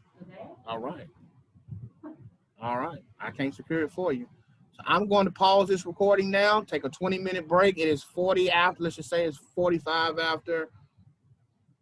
Come back at 10:05. Come back at 10:05, and we're gonna get started right with the lecture. I'm gonna have the paperwork, give you out the people who are here, the note-taking guide and the homeworks. You guys that are online, if you want to come on to the school and get that today, you can. I'll still be here to at least 2:30, 3 o'clock today. So if you want to come up here and pick it up, I'll be here for you to pick it up. Okay. Take a break. Stop the recording, and I'll be back at 10:05. In the classroom, make sure you guys are always in dress code when you come to this campus. Yes, you're always in dress code. Full dress code includes the nails, the hair, right? The stethoscope, have it, name tag, all of that. You'll get the stethoscope today or tomorrow whenever they give out the books. But when you come on campus, yes, have your scrubs on. I repeated that because I wasn't recording. I'm recording now, so I repeated it. When you're in the classroom, I don't mind having drinks with a lid on it, your coffee with the lid on it, right? But meals, we don't eat in the classroom. Now today I'm not sweating it because I didn't say it. And since we're going through what we're going through, I don't mind if you got a little small bag of chips or a little piece of candy or something like that. But nachos and hot dogs and all that kind of stuff, we don't do that because it smells in the classroom, okay? I had somebody brought greens and cabbage and something one day, and the whole classroom was smelling like greens for about 2-3 days, right? I know we're in fast pace, we're adults, we're trying to live life and do school, but you just can't eat in here. We give you time to take a break. You can take a break and go eat, okay? But today I'm not sweating it because I didn't say it, okay? So whatever you got, I don't care if you got a full course meal today, it's no big deal. All right, going forward.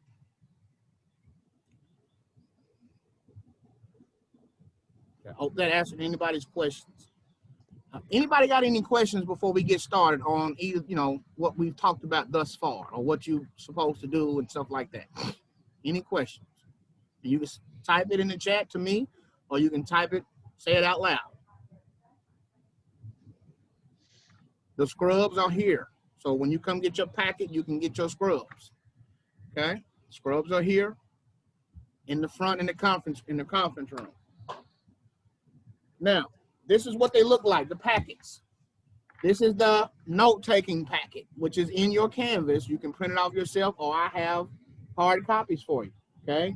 You notice the first one says RT210A, right? Measurements, terminology, stuff like that. And it just, you follow along. Like, so as I'm talking with my lesson plan, you'll be seeing some of this stuff. And sometimes it's moved around a little bit. You know, you're not in high school, so you'll find it and put with the information you need to do. And if you need to go back and look at the lecture again, you can do that. But for the most part, it is very user-friendly, okay? You just go through and fill in the blank, highlight, whatever you need to do. This is all of them, A, B, C, D, E, all of it is in this one packet, okay? So if you want to download them as you go, or you can come get the packet, I have put holes in them for you already, so all you have to do is slide them in your binder and keep up with the pages, okay? Keep A in front of B and then C, so that way you can know how to have some structure and some organization when you're studying. The homework packet looks like this, A through J, okay? A through J, homework, okay? Different homeworks. So you notice it's gonna have RT210, let's see. The first one, RT210A, number 1. RT210A1, right? Homework number 1. Then you have, and A has front and back. Some of them have front and back, so make sure you look at that. Homework number 2, right? RT210A, number 2. Like I said, some of them have 4, some of them have 5. So they're all right here. The whole packet is ready for you. Okay, so I say, okay, tonight, do homework number 1, RT210A. You would get that one, you would fill it in.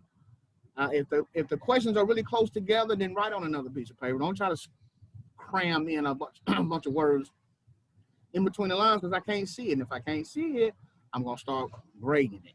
Okay, so make sure Mr. McCarthy ain't got to do this not one time to see your work, so everybody can get that easy 100. Okay, but you'll take a picture of it with your phone. Just do it. Take a picture of it, and then upload it to Canvas by midnight. Okay, as long as you do that, you got credit for that day. So I got this here for you. Okay, so let's get started. Cut the thunder down. Lesson plan for RT210A, respiratory care, measurements, terminology, and ethics. Can everybody see my screen? All right. All right, so some of the objectives would be, this is oriented to the respiratory care field. You're gonna learn the metric system of measurement, conversion factors for respiratory units of measure, not all of the units of measure, just the ones we use in respiratory, like kilogram and milliliter. We change those all the time. So you gotta be able to understand milliliters, liters, kilograms, pounds, inches, and centimeters, okay? We do those conversions the most. We also do Fahrenheit and Celsius. You'll learn the formulas for those. You have to be able to convert.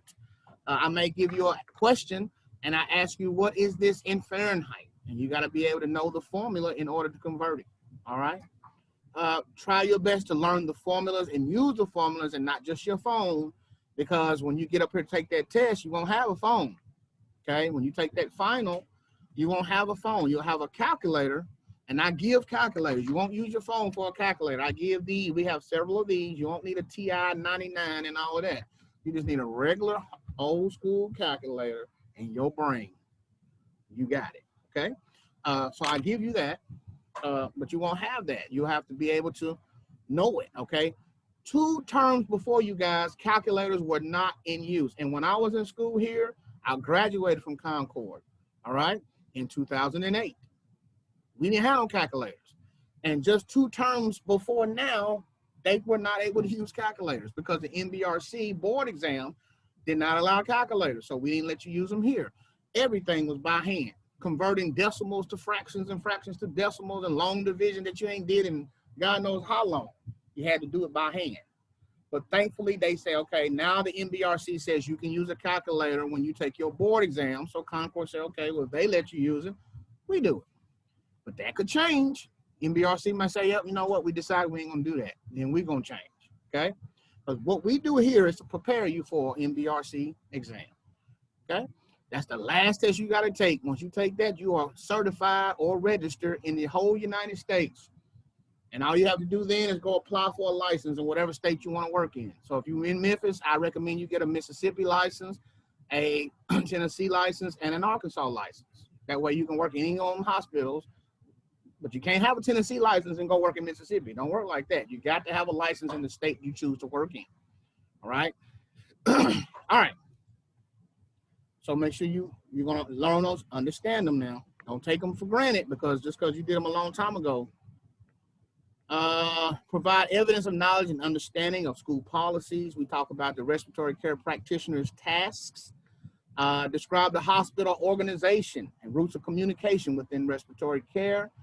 Convert those English and measurements and vice versa that are required in the practice of respiratory care. Recall abbreviations. A lot of abbreviations, guys, that we use and acronyms that we use in respiratory. Okay, I'm gonna talk about the ethics. What's ethical? If you know John is not going to make it on the ventilator, but his mom just totally does not see it and wants everything done, at some point, ethics will have to step in and let them know, hey, if you're gonna have to either let him go or take him home with you on this machine because he can't stay here. We are doing more damage than help. Okay. You can have a patient who don't have a head and the parent will say, keep him alive, right? Especially the babies. Nobody wants to let go of a 4-year-old, a 3-year-old, right? But you have to do it. And as respiratory therapists, you will be the one who takes the life support off of somebody and they will die before you leave the room. You have to be prepared for that. And if you can't do that, you need to quit now. Because you will be responsible to do it. It's called weaning to death. Okay?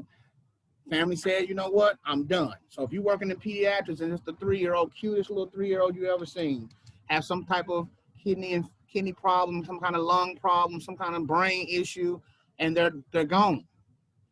And they're on a breathing machine. And the family says, we know what, they're letting them go. They're gonna withdraw care. Then if you on shift that day, that's your patient, you have to go in, pull that tube out of that baby, and let him die. Okay? If you can't do that, then you need to think about what you're getting into because you will be responsible. You can't say, I can't do it and tell somebody else to do it every time. You're going to have to do it, right? It's going to happen from young all the way to old. You have to be able to do that, okay? It's not all the time. It's not like every day you're killing somebody, okay? But it does happen and it can hurt. That's why I don't work with pediatrics. I don't work in pediatrics. I work with regular adults and older adults. I don't work with peds. So I ain't even going to a hospital that's got peds because I don't want to have to ever do that, okay? So that's your choice. Peds, some people love working with babies and kids, right? I don't, just because of that issue. Not that I couldn't, but I don't ever want to have to be the one to take their life, okay? So that's the ethical stuff, all right? And you can't be like, I can't never do that because then they're going to say, well, you don't need to work here. You're in the wrong field, okay? Because we are in a world of life and death. And you are in a hospital, which is going to have life and going to have death. The rewarding and the life part is much more than the death part, but it is there. I'm not going to not tell you, and you get out there and have to do it and say, nobody told me that. I'm telling you now, okay? All right, handling refusal of treatment. So somebody don't want to, I don't want that, get that, I don't want that, then bye, okay? But you have to explain to them why they need it and put it in a chart. So there's processes for all that stuff, okay? So that's what we're learning about today in this lecture. So let's get started. All right, so the introduction of the staff and credentials, we already talked about. I mean, it's not that important. We have a medical director of this school, okay? Concord has medical things. Respiratory program has to have a medical director that signs off on what we do and what we talk about, okay? We have a medical director. Ms. Dean. Hey, do you know who the medical director is of Concord? Yes, Dr. Friere. Dr. Fier, that's right. Yeah. I can't think of his name. Thank you. That's Miss Dean. She'll be your 250 when you're on your way to being a professor. Last stop. Last pit stop. Last pit stop. Where the money comes in. Yep. Right?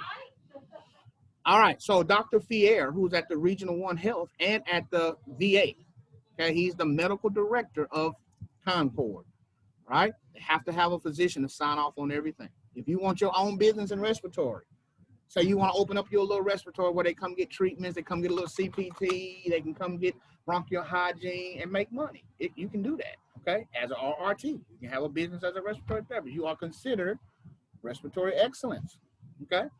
But you're gonna have to have a medical director that signs off on all your stuff, okay? So Dr. Fier is the medical director here. You have the program director is Mr. Michael Kerbo. That's the PD of respiratory. Mike Kerbo has a lot of things by his name. When you see his name, you'll see it. All the alphabets there are, he got them, okay? That don't make him a better therapist than you. It just makes it shows that he just been in a little more school than you have, okay? That's all it is. So once you're RRT, you're on the same level as me, same level as him, all right? But you got to get there first, all right? Instructors, of course, you have me, your 210 instructor. I've been doing this since 2008. Well, I've been working as an RT since 2008. You have next after me is Mr. Boyd, who's been here for 20-something years. He taught me, okay? He's the RT 220 instructor now, but he's taught them all right? Then you have 230, which is 230, which is Mr. Kerbo. I think he's teaching the 230 till we get another instructor. Mr. Kerbo is teaching 230. Mr. Moore is teaching 240. That's when you'll be dealing with your pediatrics and your home care and all that kind of stuff. And then 250 is Miss Dean, okay? Then, of course, you got your financial lane, your academic dean, which is Tony Randolph, right? Campus director, I forgot their name, graduate services, right? All those things. School dress policies, lab coat, name tag, appropriate shoes, no sandals. I mean, it's common sense. Conservative and neat attire, cleanliness. If your lab coat look like you just pulled it out of a Ziploc bag, then you need to get it clean. You need to iron it, okay? Don't come in here looking like it's been like a wrinkled up piece of paper, right? That's professionalism. Make sure that goes without saying, showered, of course, okay? But everybody is not well off, okay? So if you didn't shower, I'm not gonna, ooh, you stink, you got to go home, right? We don't do that. We're professional. You might be going through something, okay? That's just the policy. All right, communication, appropriate titles, roots of communication. You go through me first. If you have an issue with the class or anything like that, talk to me about it. If that doesn't work, you go to the clinical coordinator, the director, and then administration. Don't just say, I didn't like that he didn't give us this or that, and so I'm going straight to Tony. She's going to send you away, right? She's going to send you away, especially Miss Randolph. She's going to send you right back to me, all right? Unless I was, hurting you or something like that, of course, nothing like that. But I'm saying go through the proper channels, all right? So when you get into the professional world, you go through the proper channels. You don't like some kind of treatment or whatever, or you don't like this assignment, the way it was set up, look like they're giving you all the work, go to your lead therapist. Say, hey, this look like I got a little more than, I've been having a little bit more than everybody for a while now. And they said, well, it just is what it is. All right, well, you went to them, right? Next step is the supervisor. And I went to and let them know. I went to the lead therapist, let them know how I felt, and he just kind of blew me off. Then they would deal with, she said, well, if he ain't changed it, then it is what it is, right? Well, then you go on to her boss or his boss. That's how you work your way up. Don't jump straight to the CEO of the hospital because you don't like your assignment. You're going to likely get fired, okay? They don't like that. And I understand, because when I get to the point of a CEO of a hospital, I don't want to deal with your assignment, okay? Unless you've gone through all the proper channels, then I'll take care of business. Tardiness, don't worry about that because we're not really doing tardiness right now. This needs to be changed because the 75% is failing.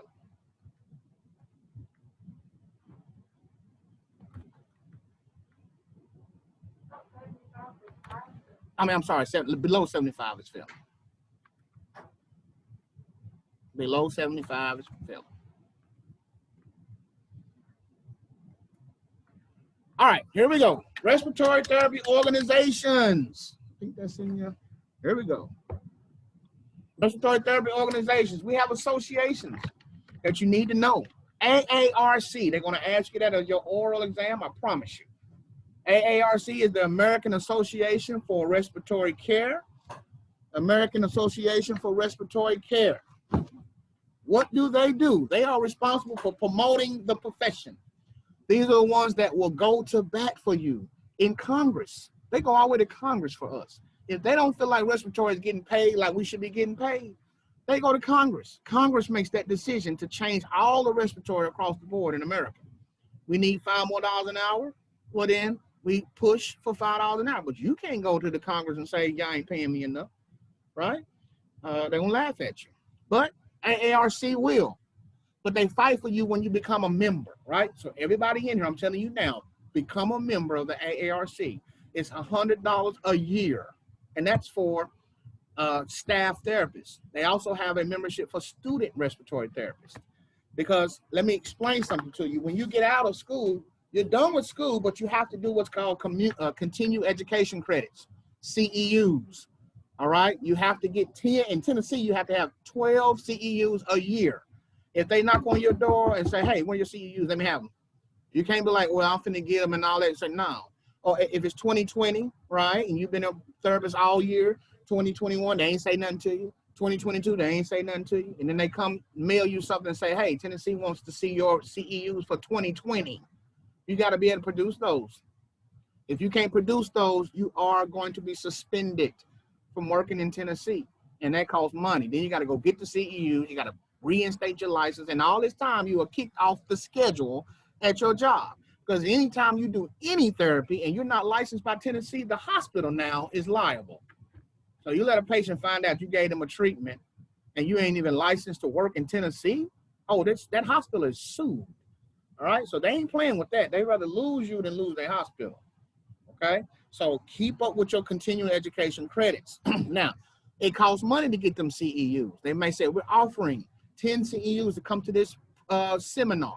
It's wonderful, though, because respiratory seminars be in Gatlinburg, they be in Las Vegas, they be in Florida, Biloxi, Mississippi at casino. Right? You like casino? We at the casino for a respiratory conference? Yeah. We have fun. We have fun. We make money. We have fun. Okay? And so you go set up a little time to go a couple of days in the weekend, go to Biloxi, get your hotel, you sit in the conference room, listen to the person who's talking. Might be me, right? I speak at some of these too. And so it might be me or whoever. You listen to them, and then they give you a certificate that says you are now have 5 CEUs. That's 5 of your 12, right? So you're always looking for, you need some ink. You got some ink? I got some ink if you need. Okay. All right. So you're always looking for opportunities. Now, if you're a member of AARC, they constantly emailing you, right? They email you, hey, we got this conference coming up. We got this online seminar if you want to do over the weekend, stuff like that. But they only send that to members, okay? They only send that to members. Now, if you're not a member and you look on their website, you can still apply for it, but you have to pay the non-member fee, right? You pay the non-member fee. Now, the next one is the State Society of Respiratory Care. So that would be whatever state you're in, like TSAC is Tennessee State Society for Respiratory Care, right? TSRC, stuff like that. If you're in Mississippi, you'll have a Mississippi State Society, and so on, okay? And they also give you, talk about education, they talk about newsletters, what's going on in that state, you know, the pay in that state, how we're working to do this and do that, right? Little organizations, little clubs to be a part of. Good to be. I'm not part of the Tennessee one, but I am a part of the AARC. And my job at the Med requires that I am. Our therapist, our director also is a graduate of Concord. He's the director of respiratory at the Med. All right. Mr. Farmer in the LTAC. And he also is a graduate of Concord. Okay. And he in the 100,000s a year. All right. And so he's also a part of the board of respiratory care in Nashville. When you go apply for your license, you might have to see him, okay? And so we encourage you to go far as you can go, guys. Concord is not a barrier. It is a umbrella to lift you and protect you, okay? You can go as high as you want to go with this education, all right? The NBRC, that is the National Board for Respiratory Care. These are the ones that are responsible for testing you. When you graduate, they're responsible for testing. They give you your CRT, which is Certified Respiratory Therapist, or your RRT, which is your Registered Respiratory Therapy licensure, all right? Once you pass that test, that's when you go to your state and apply for a license. The state of Tennessee health-related boards, state of Mississippi health-related boards, or Michigan, wherever you want to go, right? You can get your education and move, travel, okay? Whatever you want to do. And then they're responsible for testing, all right? So now, AARC is responsible for promoting the profession and going to Congress for you, all right? NBRC is responsible for testing you to make sure you get the credentials, all right? That's the difference between the two. You will be asked that question. Number 4 is the COARC. It's called COARC. COARC. COARC is the Committee on Accreditation for Respiratory Care, and their job is to accredit schools. So if there's a respiratory school, they have to be accredited by the COARC, okay? If COARC does not accredit them, then that school is not accredited, okay?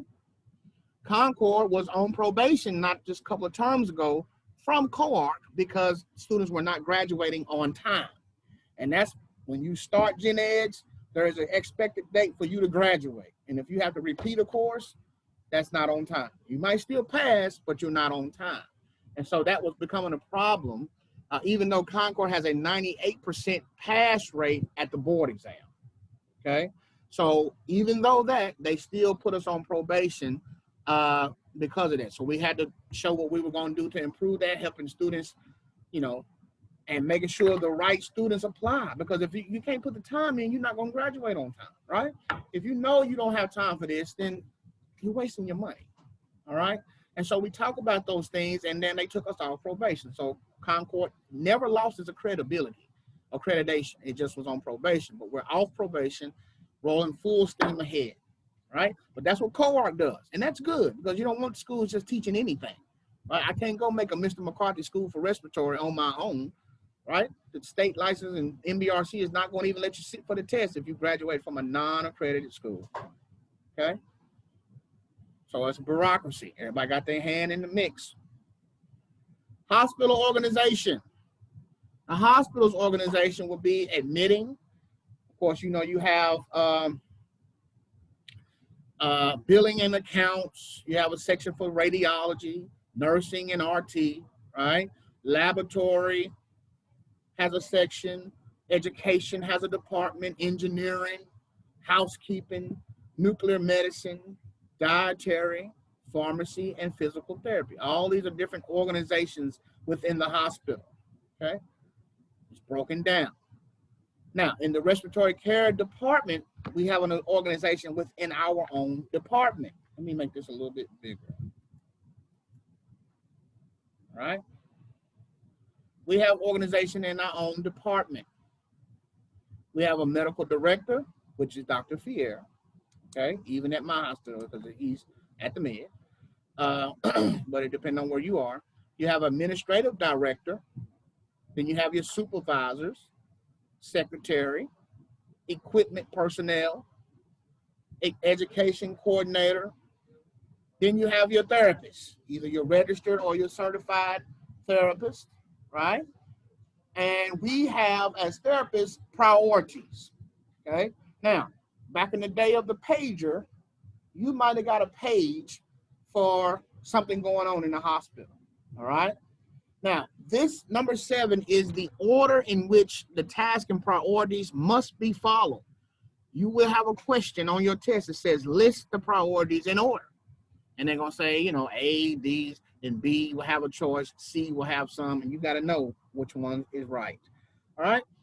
CPR is always first. That's cardiopulmonary resuscitation. Somebody is coding. Somebody's heart has stopped. You're performing CPR on somebody. So if you get a text or a page with all of these at one time, like everybody decided to hit you up all of a sudden, well, this is how you organize your time. You go to the CPR first, then you go to the CMV, which is controlled mechanical ventilation. That's somebody on a ventilator. You get a call about a ventilator, that's the second place you go. Then after that, you swing by the ICU because they called you to the ICU for something. After that is when you go to the ER. Then post-op care, somebody coming out of surgery, something you need to do, when they come out of surgery.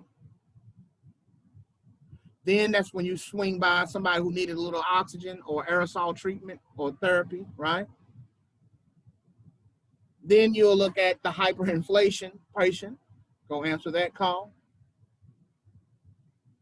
Then you'll look at your CPT and incidence spirometry stuff. CPT is chest physiotherapy, when I'm beating on the chest, right? They need a little help knocking that stuff off the wall so they can help cough it up, right? And then finally, diagnostic studies. So they want me to come do a little breathing test on you right quick, or get some type of other little spirometry, simple spirometry test. That will be last, okay? And then when you get your choices, it might not have all of these, but you need to know that whatever you do have, put them in order, okay? That is the priority levels for what we do as therapists. We get all these calls at one time. This is how I go to them, okay? All right. More information about the hospital organization will be your board of directors. Each hospital has a board of directors that make final decisions for the hospital. The board of directors will select and hire all CEOs. The CEO of a hospital is elected by the board of directors, okay? You don't just apply for that job. You have to go through the board of directors, and they will assign a CEO of a hospital. Administration, after that, then the medical director, and then your department directors and managers.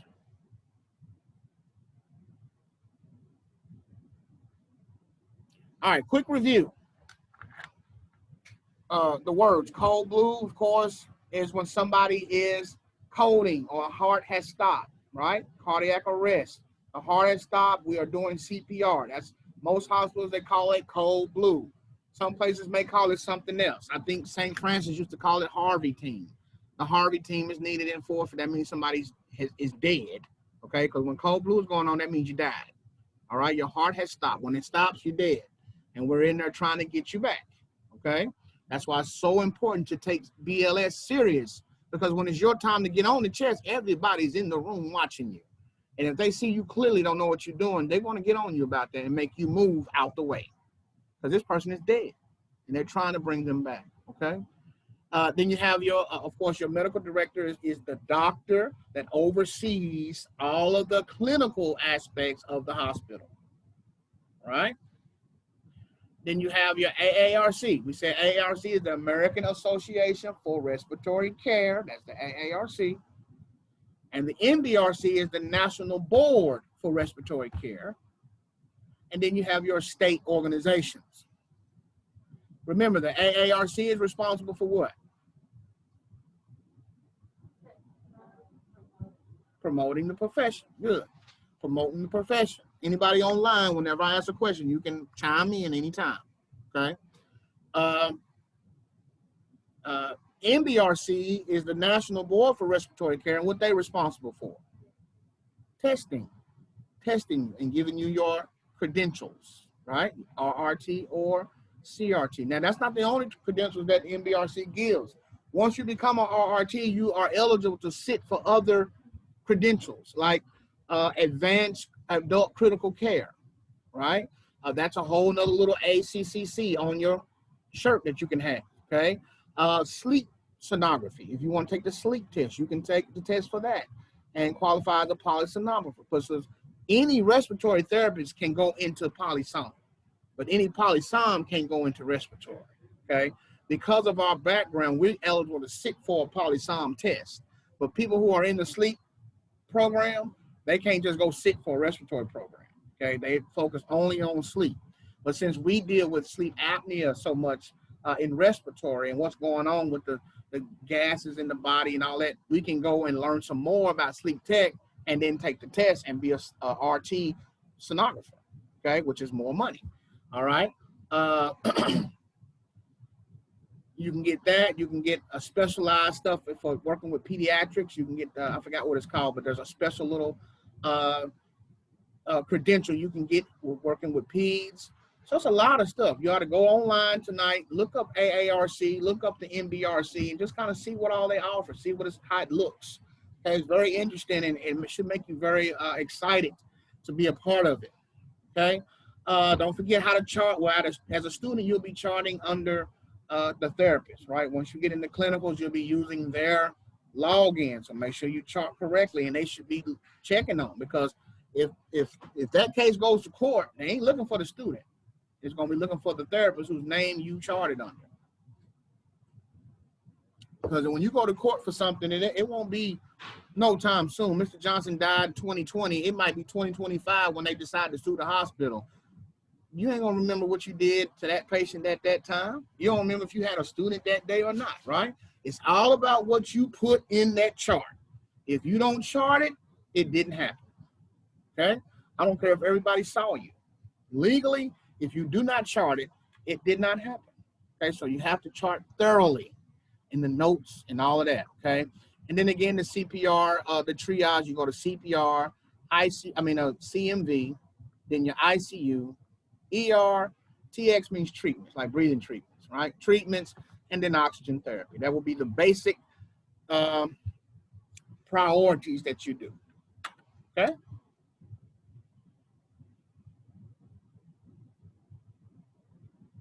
All right. Now, lesson 3. Now we're going to get into the part when we talk about metric and English conversions. Metric and English conversions. All right. It's going to bring you back in the day when you were younger, remembering what milli and remembering, please excuse my dear Aunt Sally, right? How to work out a problem, parentheses first, multiplication, and all that kind of stuff. But mainly, we're dealing with converting from milliliters to liters, inches to centimeters, kilograms to pounds. Okay, that's the most things we deal with. All right, so when we talk about measures, linear measures would be like metric or meters, and English would be yards. So if we were in a metric, we'd be talking about meters. If we were in English, we're talking about yards, right? 3 feet equal 1 yard, right? All right, when we talk about weight, in the metric, they talk about grams and kilograms. In English, we talk about pounds and ounces. Volume. Now, keep in mind that volume, guys, we're going to discuss volume in 2 types of ways. Volume as a gas and volume as a liquid, okay? Volume can take up gas. Gas can make a volume. There's a volume of gas that you pass in your lungs, in and out. That's called tidal volume, okay? We'll learn it when we get to that. But tidal volume is the amount of volume that comes out of your lungs and in your lungs during normal, quiet breathing. Right now, you're breathing in and breathing out. And that amount of gas coming in and out of your lungs is called tidal volume. And that volume will be either in liters or milliliters, okay? And then, of course, in the English, it's more liquid, talking about quarts and gallons, okay? But we talk about mostly milliliters and liters. Now, quick note, milliliters is the same thing as cc's. Write that down on your paper. Milliliters is the same thing as cc's. So you may hear me say something 500 cc's of tidal volume, or you might hear me say 500 milliliters of tidal volume. They're both the same. Cc's and milliliters are the synonymous, okay? When we talk about a syringe, you know how you pull up cc's in a syringe, right? When you pull up the liquid, it's in cc's. What cc's is the same thing as mLs. Same thing as mL. So if you're giving somebody a medicine dropper, your baby or somebody, if it says mLs, that's the same thing as cc. If the doctor says give 4 cc's an hour and all you see is mL, then give 4. But mLs and cc's are the same thing. All right. Another major conversion is temperature. Temperature, highlight temperature. Temperature is extremely important with the human body. So many things change as the temperature changes. As the temperature changes in the body, other things in the body change. The CO2 changes, the oxygen can change, the pH changes, All those things can change with temperature. All right. Who knows what the normal body temperature is in Celsius? No, just 37. 37 degrees Celsius is normal body temperature. You might want to write that down. 37 degrees Celsius is normal body temperature. What about the normal body temperature in Fahrenheit? 98.6. Good. 98.6. I'm not hearing anybody online saying anything, guys. If you're not here, let me know you're not here. But chime in so that I know that you're listening and you're paying attention. All right. So temperature is very, very, very important because it changes a lot of the things, okay? We're going to have to know how to get to Celsius. You're going to have to know how to arrive at Fahrenheit. You're also going to have to know something about Kelvin. You might have learned it in chemistry when you were in high school. But Kelvin is what we measure temperatures of gases. When we measure the temperature of a gas, it's never in Celsius or Fahrenheit. It's in Kelvin. Okay? When we measure the temperature of a gas, it is in Kelvin. And you're going to learn the formulas for all of these. Okay? We're going to teach you the formula for Celsius. Celsius equals, Fahrenheit equals, and Kelvin equals. All right? I recommend as your instructor that you have a page that you use for all your formulas. Okay, just get you a certain page. Every time you learn a new formula, go put it on that formulas page. All right, so then when you have time to study, you can look at all your formulas on one page instead of trying to flip through all of this. Right, you don't want to be flip. Oh, I remember that formula that was in this section, that was in that section. You'll be all day trying to find these formulas. Just put it in on one page. Have me a nice page colored, says formulas, RT210 formulas, and every time I give you a new formula, add it. That way you can have them in one spot, okay? Pressure. Pressure is also just as important as temperature. Pressure is just as important as temperature. You're going to learn not only the volume in and out the lungs, but what kind of pressure does that exert? Oxygen is 21% of the atmosphere, right? But it also exerts a pressure. And you're going to have to know how to convert that percentage into a pressure. All right. So it is 21%. You don't have to write that down yet, but it is 21% of the atmosphere, right? We have oxygen, we have nitrogen, we have argon, CO2, and trace gases. All those are in the atmosphere with every breath you take. Only 21% of that breath you just took is oxygen. 78% is nitrogen, okay? But those different percentages also exert force or pressure, okay? And that's when we get into gas physics, when you'll learn how to convert those percentages into pressures. So oxygen takes up 21% of the atmosphere, but it exerts 159 millimeters of mercury of force in the body, okay? Or pressure. So the two pressure measurements that you have to know, it ain't but two: millimeters of mercury and centimeters of water. Millimeters of mercury and centimeters of water. One little way to look at it is mostly, and I say 99.999% of the time, millimeters of mercury are talking about pressures inside the body. When we're talking about pressure inside the body, 99% of the time, we're talking about millimeters of mercury. That's mmHg. This is important, guys, because if I ask you a question and you answer the question right, but you got the wrong suffix, if you said centimeters of water instead of millimeters of mercury, it's wrong. If the answer is 159 millimeters of mercury, your choices may say 159 centimeters of water, 159 millimeters of mercury. You need to know which one it is, okay? So the two pressure measurements, which is an oral question, when you get to your orals at the end, they're going to say, what's two pressures of measurements? You need to be able to say, oh, millimeters of mercury and centimeters of water, okay? Now, just like milliliters and cc's are the same, millimeters of mercury and torr are the same, all right? And that is torr. Let me write that in here for you. T-O-R-R, T-O-R-R.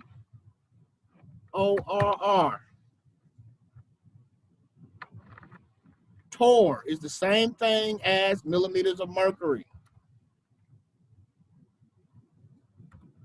So what is the normal blood pressure? Anybody know the normal blood pressure?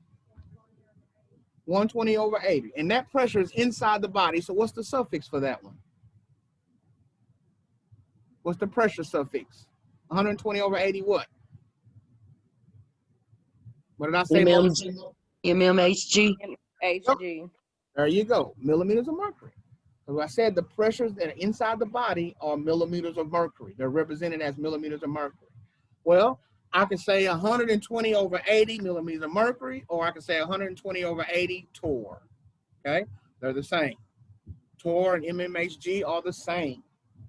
Torr is a little older. You know, you might have an old 95-year-old doctor that still say torr. All right, you're not going to really hear that nowhere, but just know MBRC hospital will ask you that on that test. They're going to ask you, okay? So know that. Good job. All right, some of the prefixes for the metric system. Prefixes. These are things that go before the word, right? Kilo is 1,000. Hecto, 100. If you don't see it, you just have to write it down. Or you can go back and look at it when you write it down when you're looking at it during the recording session. Deca is 10. Then we start going into the decimals. Deci is 0.1, right? Centi, 0.01. Milli, 0.001. And micro, you see that one there, okay? Those are some of the prefixes that we use. So when we talk about grams in weight for our patient, we'll say Mr. Johnson is 85 kilograms. 85 kilograms. All right? You're going to have to know how to convert that to pounds, because some of the formulas, guys, to know certain volumes, they use pounds. So if I say, what is this patient's expected tidal volume? Well, first you need to know the tidal volumes formula, right? Which talks about pounds. But if I give you his weight in kilograms, you have no way of knowing what his tidal volume is unless you know how to convert kilograms to pounds. You have to convert first and then throw that in your formula, and there you go, okay? So for instance, I'll give you your first formula as far as this is concerned. Tidal volume, which is VT. I'm gonna write it down.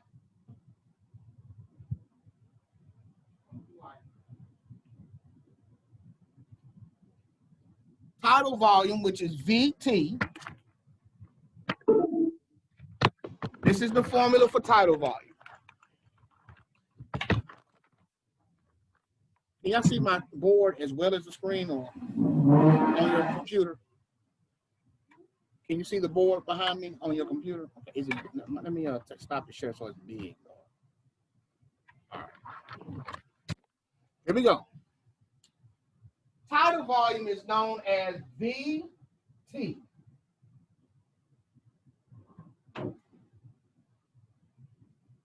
VT is tidal volume. That's tidal volume. I said that tidal volume is the normal amount of air that comes in and out of your lungs with regular breathing. You're sitting here right now breathing tidal volume, just tidal volume. And the normal tidal volume is about 500 cc's. Okay, that's a normal adult tidal volume, all right? But this is how they get to that. The formula for tidal volume is VT equals 3 times the pounds, okay? And so it'll be, 3 cc's per pound, okay? 3 cc's per pound is how you arrive at a normal tidal volume. 3 cc's per pound, okay? Now, I'm going to give you the formula for, I'm going to tell you how to convert kilograms into pounds right quick. It's real simple. It's not a whole lot. Kilograms, kg, right? To convert to pounds, so kilograms to pounds, you have to take kilograms times 2.2. Kilograms to pounds. you have to take the kilogram times 2.2, and that'll give you their pounds.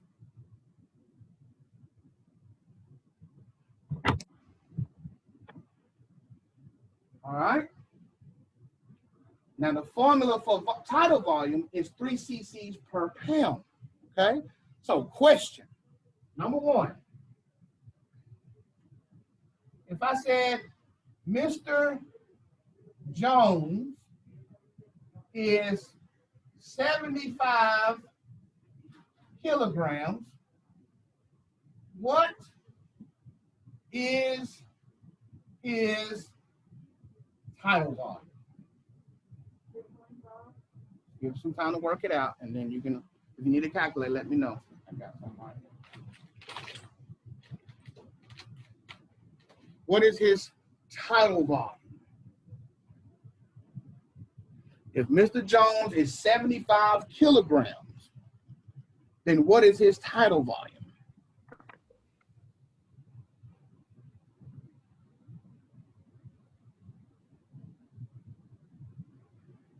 What did you say? 625. No. No. 165. For the tidal volume. You're almost there. Whoever said that, you're almost there, but I'm asking for the tidal volume. Okay. Now, how much he weighs in pounds? I want to know what the tidal volume is. No.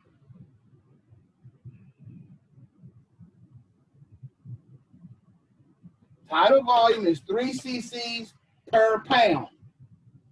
Is it 495? There you go. No. Who is that? Damaris. Damaris, 495.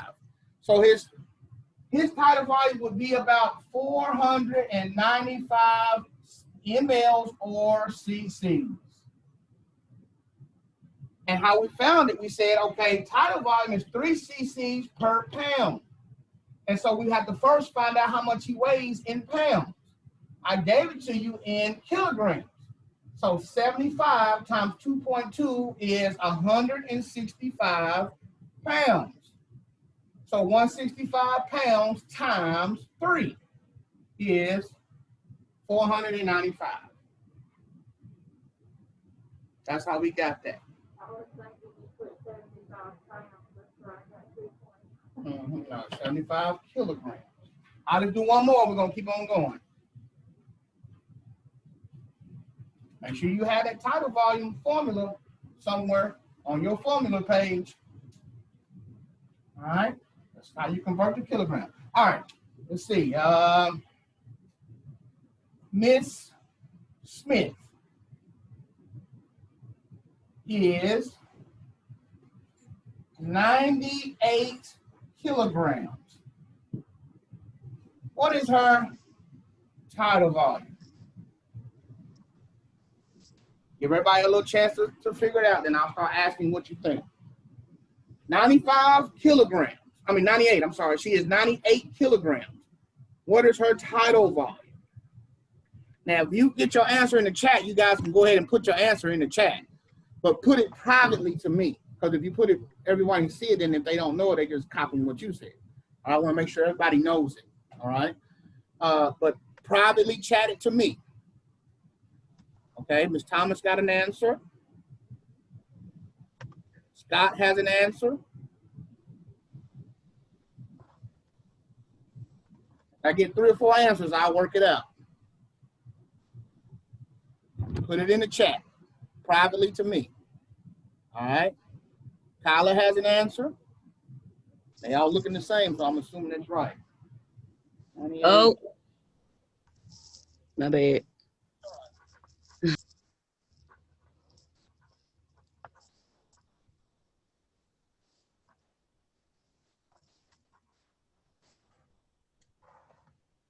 All right. iPhone has an answer. I don't know who that is, but you listed as iPhone. All right. So first thing first, convert kilograms into pounds. So we have to say 98 times 2.2, right? And then that answer was 98 times 2.2 was 274.4. 274.4 times 3 gave us 646. So about 646 mLs or cc. Okay? That's the kind of stuff you got to be able to do. Now, I'm going to do one other one. And then we're going to move on. This is going to go the other way. If I said, Mr. Jones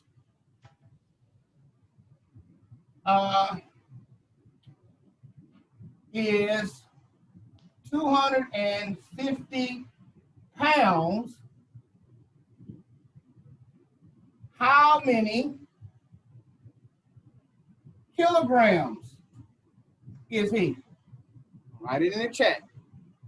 Mr. Jones is 250 pounds. How many kilograms is that?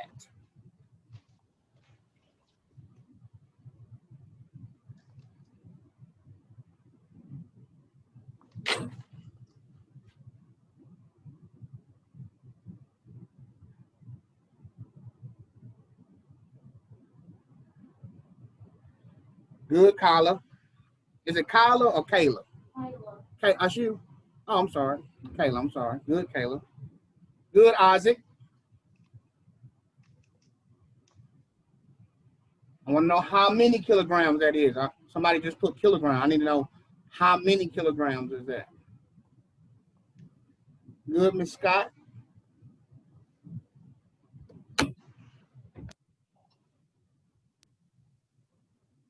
All right, look, one more and I'll go on.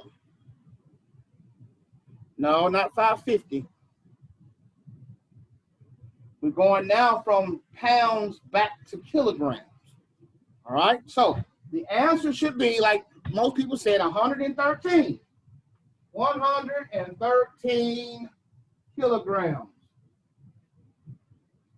To go from kilograms to pounds, you multiply by 2.2. So if I'm going from pounds to kilogram, I have to divide by 2.2. What's the opposite of multiply? Divide. So if I give you pounds and I want kilograms, then I have to divide by 2.2. Okay? So the answer is 113 kilograms. Because when you multiply this by 2.2, it should give you 250. Okay? So you see how these are important, because a lot of these, you're going to get case studies, right? You're going to have, they call little clinics. You as a therapist are going to pull up some information on Mr. Jones. You're going to look at his history, how much he weighs, what his COPD, what he got, what he presented to the ER with this, and that, the different things. You get blood work. You found out what his white blood count was, what his red blood count was, what his ABG was, and you have to look at all of that and make a diagnosis of what's going on with your patients as it pertains to respiratory. All right, and what are the steps that you want to do, and the medicines you want to give, or the therapies that you want to do, right? All that's on you. Okay, like I said, way away from just breathing treatments, because what made me want to be a therapist was I saw somebody come in and give a breathing treatment to somebody one day, and I said, dang, they making money to do that? Anybody can squirt something in a cup and do that. I want to do that. But then when I got to school, I realized, well, way more than just breathing treatments. Okay. All right. So let's take us a break. It is 5 after. We're going to take another 10-minute break. Come back at 11:15. 11:15. We will continue on with the lecture. You guys are doing great. Doing great. So there's 18 after, a couple minutes behind. Let's get back into where we left off at.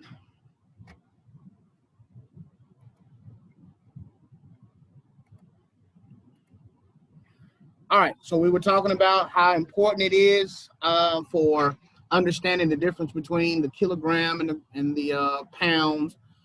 We talked about converting those, and when we had certain formulas. So for instance, the tidal volume formula is 3 cc's per pound, right? And so that's a formula, but it uses pounds. So if you need to know how to convert in order to get that one correct, all right? So that is a formula you should have on your formulas page. Have a separate piece of paper that has just my formulas, right? 210 formulas, so you can go back somewhere at one single spot and look at these, okay? Makes it easier for you, all right? You won't see a lot of micro and deca and deci. We don't do all that. They're just throwing that in there for understanding, okay?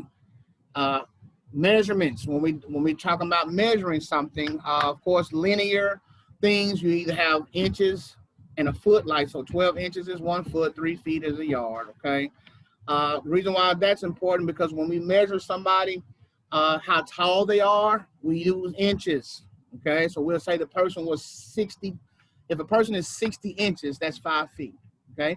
5 feet is 60 inches. 5'5" will be 65 inches, right? 5 feet, 5 inches. So if 5 feet is 60 inches, and 5 more inches will be 55 inches, okay?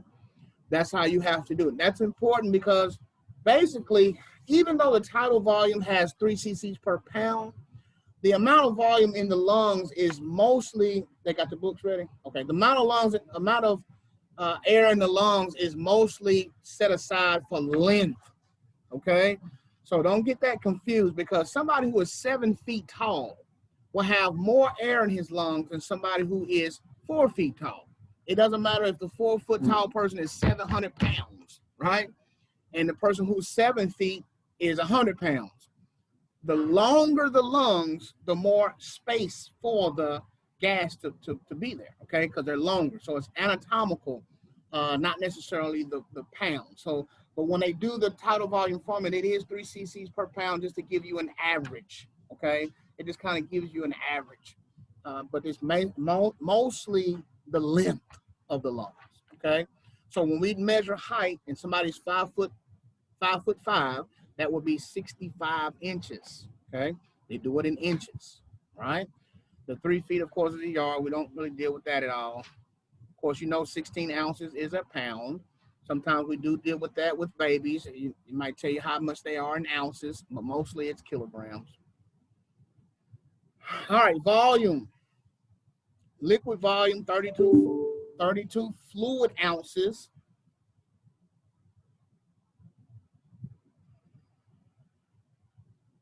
32 fluid ounces is a quart, and then 4 quarts is a gallon. When we talk about any kind of fluid volume, of course, what would be the fluid volume that we would be talking about in the human body? What would the fluid volume be? What do you think, if we ever talk about volume as it pertains to fluid, what would that be in the body? What fluid is in the body? Blood. Blood. So we talk about how many liters of blood that is moved by the heart. The heart pumps about 5 liters of blood per minute, okay? That's cardiac output, okay? The cardiac output is about 5 liters per minute, all right? And you're gonna learn, of course, when we get to cardiac anatomy, we will study that, all right? I'm just throwing that out there. You know, you don't have to memorize that right now, but if you wanna write it down, that's fine. But the heart is so important because it pumps the volume of blood, takes it from the body, sends it to the lungs, and then back to the heart, and then back to the body. It comes from the body into the heart, goes to the lungs, back to the heart, and into the body. And when we get to cardiac A&P, you're going to know the blood flow through the heart. Every chamber and every valve in the heart, you will have to know that by memory. The blood returns from the body via the superior and inferior vena cava. They go into the right atrium and pass through the tricuspid valve into the right ventricle, into the pulmonary valve, into the pulmonary artery, and into the lungs. There it will pick up that good old oxygen and get rid of the CO2, right? Then that good oxygen-rich blood returns to the heart via the pulmonary veins, and they dump into the left atrium, down through the bicuspid or mitral valve, into the left ventricle, and that left ventricle pumps it through the aortic artery, the aortic valve, right, into the aorta and into the body. After that, comes back, does the same thing. Every beat of your heart, it does that. Every single beat. I know where my heart is. Anyway, every single beat of your heart, it does that, all right? And that amount is about 5 liters of blood. That's a lot. You ever seen a 2-liter bottle, right? So imagine 2 liters and then one of these, right? Every minute. That's how much blood passes through your heart. It should have that ability to pump that blood to the body, okay? And so we're going to learn the efficiency of the heart. We're going to learn about what's all in that blood and what's important, what the body gets rid of and what it picks up, right? Very, very detailed is what you're going to get into coming up next in the next section. It's fun, okay? It's very fun. But so when we talk about fluid volume, we're talking about blood, right? And so 32 ounces is a quart, 4 quarts is a gallon. But mostly when we talk about volume, we're talking about gaseous, right? The gaseous volume, which is the oxygen and the CO2 that we deal with, okay? More conversions, linear will be 1 inch is 2.54 centimeters. That's important. Because if I say the patient, or if I say the trachea is 10 to 12 inches long, and I say, well, how many centimeters is that? You have to be able to know how to convert inches into centimeters. So 1 inch is 2.54 centimeters. So if I have 4 inches, I have to multiply by 2.54, and that will give me how many centimeters I have, right? So if 1 inch is 2.54 centimeters, then how many centimeters is 3 inches?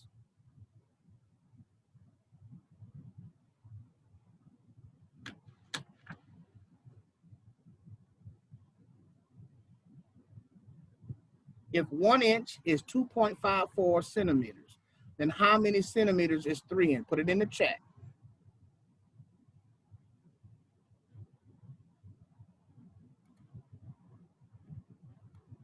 Good, Miss Scott. Good, Isaac. Good, Caleb.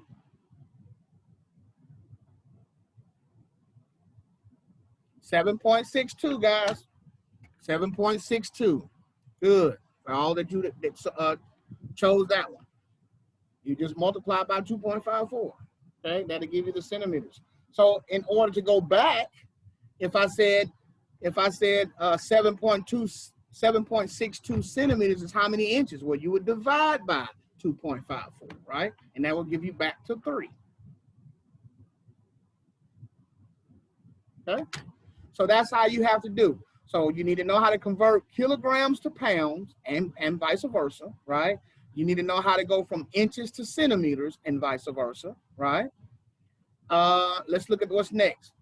1 gallon is 3.8 liters. You won't really need that at all because we don't talk about gallons in the body. And then, of course, the kilograms. 1 kilo is 2.2 pounds, right? 1 kilo is 2.2 pounds. All right.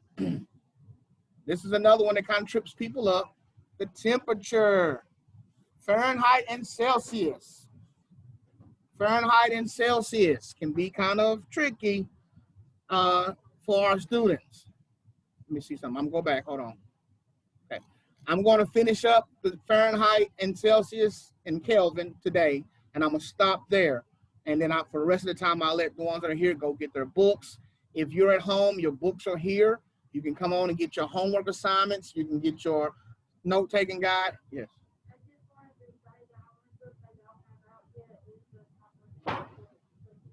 The what? The only book they don't have right now that like they just got a shipment of books in, the only one she doesn't have right now is the comprehensive book. But she said to check back tomorrow. Okay. All right, no problem.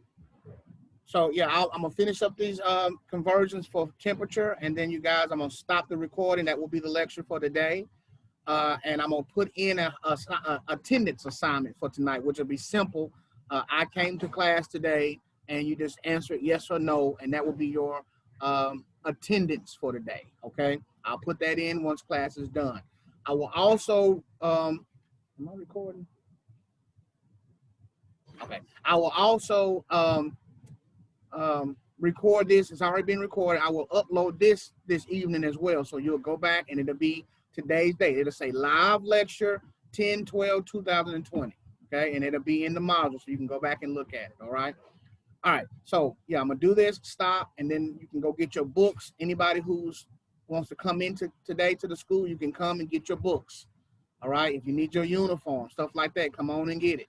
All right. It's all here waiting for you. I got your note-taking guide and your homework packet for the whole program as far as RT 210 is concerned. Okay.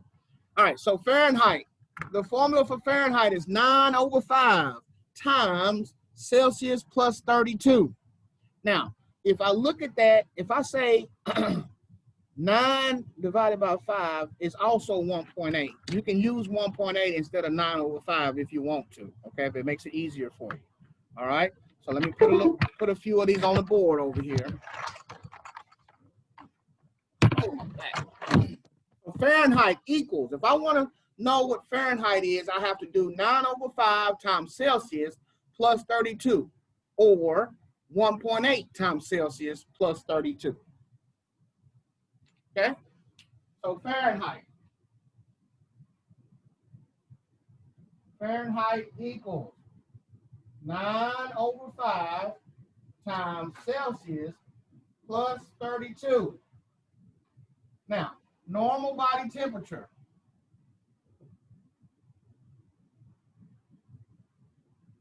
is 37 degrees Celsius or 98.6 degrees Fahrenheit. All right, so let me take off the screen share. Well, hold on, let me write this down. And then Celsius equals 5/9 times 5/9 times parentheses Fahrenheit minus 32. Very important because you do what's in parentheses first when you do your math. And then Kelvin is Celsius plus 273. All right, now I'm gonna take this off so I can, the screen will be bigger for you. Okay, stop share. Now that ought to be bigger for you to see. All right. Now, 9/5 can also be 1.8. You can do that if you want to. And then 5/9 can also be 0.55. If you rather do it like that, you can do it like that instead of a fraction. Okay? So make sure you guys write this down because I'm going to erase it and I'm going to ask you a couple questions and then we're going to stop. Okay? This is our work. Temperature. When I told you that temperature is very, very important because it can mean a difference in your treatment when you go to the temperature, because some things are expected. When I have a high fever, my respiratory rate is up. My heart rate is up. That's natural because the body is hot, so the body is trying to pump cool blood, right? It's trying to pump more blood faster to cool the body down. It's also trying to breathe a little faster to pull in more cool air. It just automatically happens. You can't control it. All right. But so if they come in with a little, you say, oh, he must be short of breath. No, it's because he got a 103 fever. Okay. So temperature is very, very important. You don't just jump gun ho and do the wrong thing. Let's get the temperature down and his respiratory rate will what? Go down. Okay. All right. So for instance, if I said,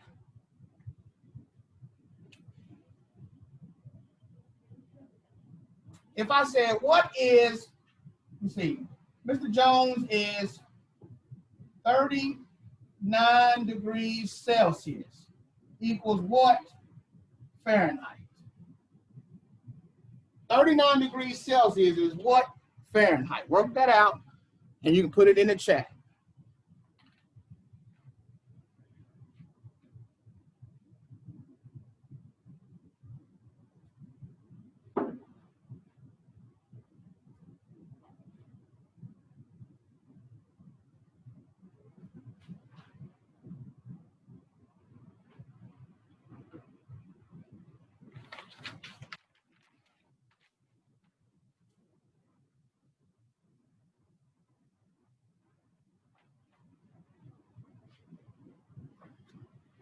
Good. Kayla.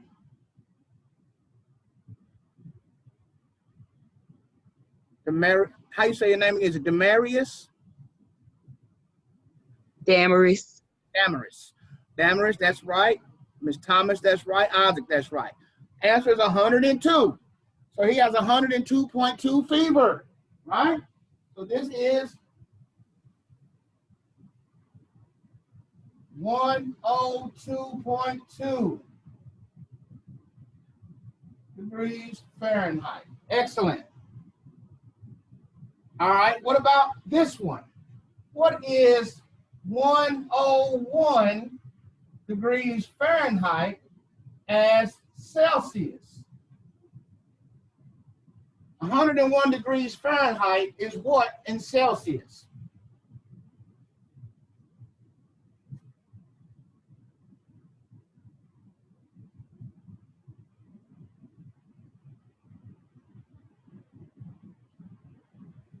A 100 and what? I can't see it.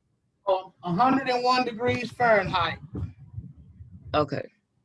101 degrees Fahrenheit is what Celsius?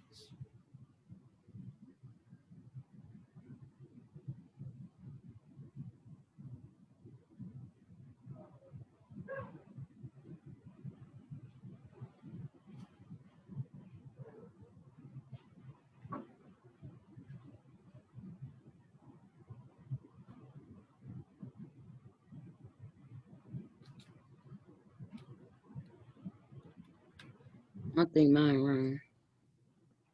That's all right. This is the time to be wrong. I got you back. You got to put your answer down. Good. Well, iPhone. I don't know who is iPhone. Who is that? Your name is coming up as iPhone. Alicia Rose. Who? Alicia Rose. Okay. You might want to. Let me see if I can rename you myself. What's your last name? Rose, R-O-S-E. Okay, Alicia Rose. Let me write that down. I'm gonna change that name.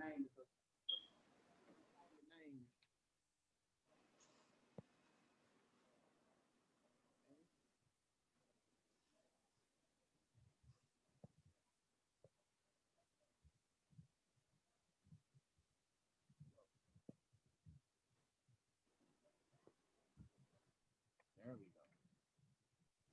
All right. So Alicia Rose is. Look at that again. I don't see anybody else. Nobody else got an answer for me? I put one in, and you not see it. Let me see. Maybe I need to scoot down a little bit. I answered. Okay, I see Miss Scott. You don't see mine, Mrs. McCarthy? I don't know what happened. Now I'm seeing some. I see. Okay, now I see Kayla's. I see Isaac's. I see Miss Thomas, Miss Scott. I'm seeing a lot of different answers. All right, let's look at it. When you do this one, guys, you have to do parentheses first. All right? So 101 degrees Fahrenheit would be, when I rewrite it, I would say Celsius would be Celsius equals 5/9 or 0.55. I like to do 0.55 times parentheses 101 minus 32. That's what you have to do first. Okay? You got to do what's in parentheses first. So when I come down, C equals 0.55 times 101 minus 32. 101 minus 32 is 69. 69. Then I can multiply. 69 times 0.55 equals 37.95 degrees Celsius. Normal body temperature is 37. He's at 37.9. So he has a light fever, right? Because 101 is a light fever. That's not a really high fever. 101, because you're supposed to be 98.6. So he gets to 101. It's not a really high fever, okay? It's okay, but it ain't a 103, 104, 105, okay? So you notice it's not far away from the norm. 37.95, almost 38 degrees Celsius, right? That's what that is. So don't forget, when you're trying to go to Celsius, guys, you have to, let me back up a little bit. When you're trying to do Celsius, you have to do parentheses first. If you do multiplication first, you're going to be wrong, okay? You mess your decimal up and everything. Parentheses first. Last one. Last one before we stop. What about talking about gases? If I'm talking about gases and I want to measure or I want to take the temperature of some liquid oxygen, right? Liquid oxygen mixed with some helium or something. I have a heliox mixture. So say I have a heliox mixture, right? That's helium and oxygen, okay? I have a heliox gaseous mixture, and I want to know how hot it is or how cold it is, Kelvin, all right? Well, if I say that this gas was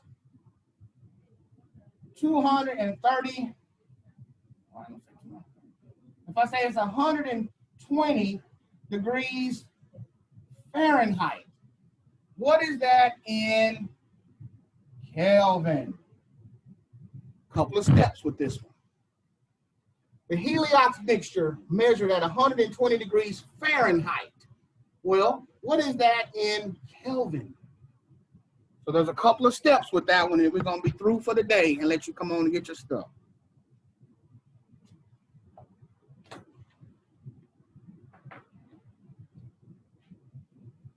All right.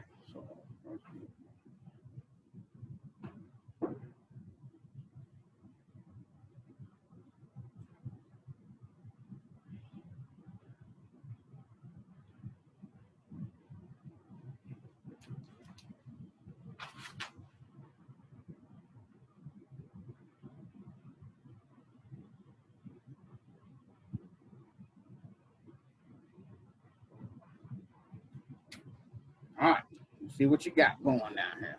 Good, Kayla. Good job.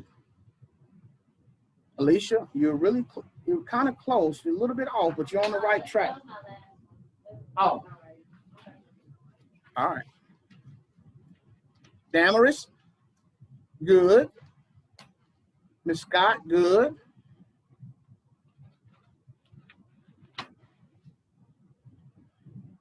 Isaac, good. Good job, guys. Anybody else? Miss Rose, good. All right, so the answer is 321 degrees, 321.4 degrees Kelvin. So what we had to do is 2 steps. Heliox mixture measured at 120 degrees Fahrenheit. We have to first convert the Fahrenheit to what?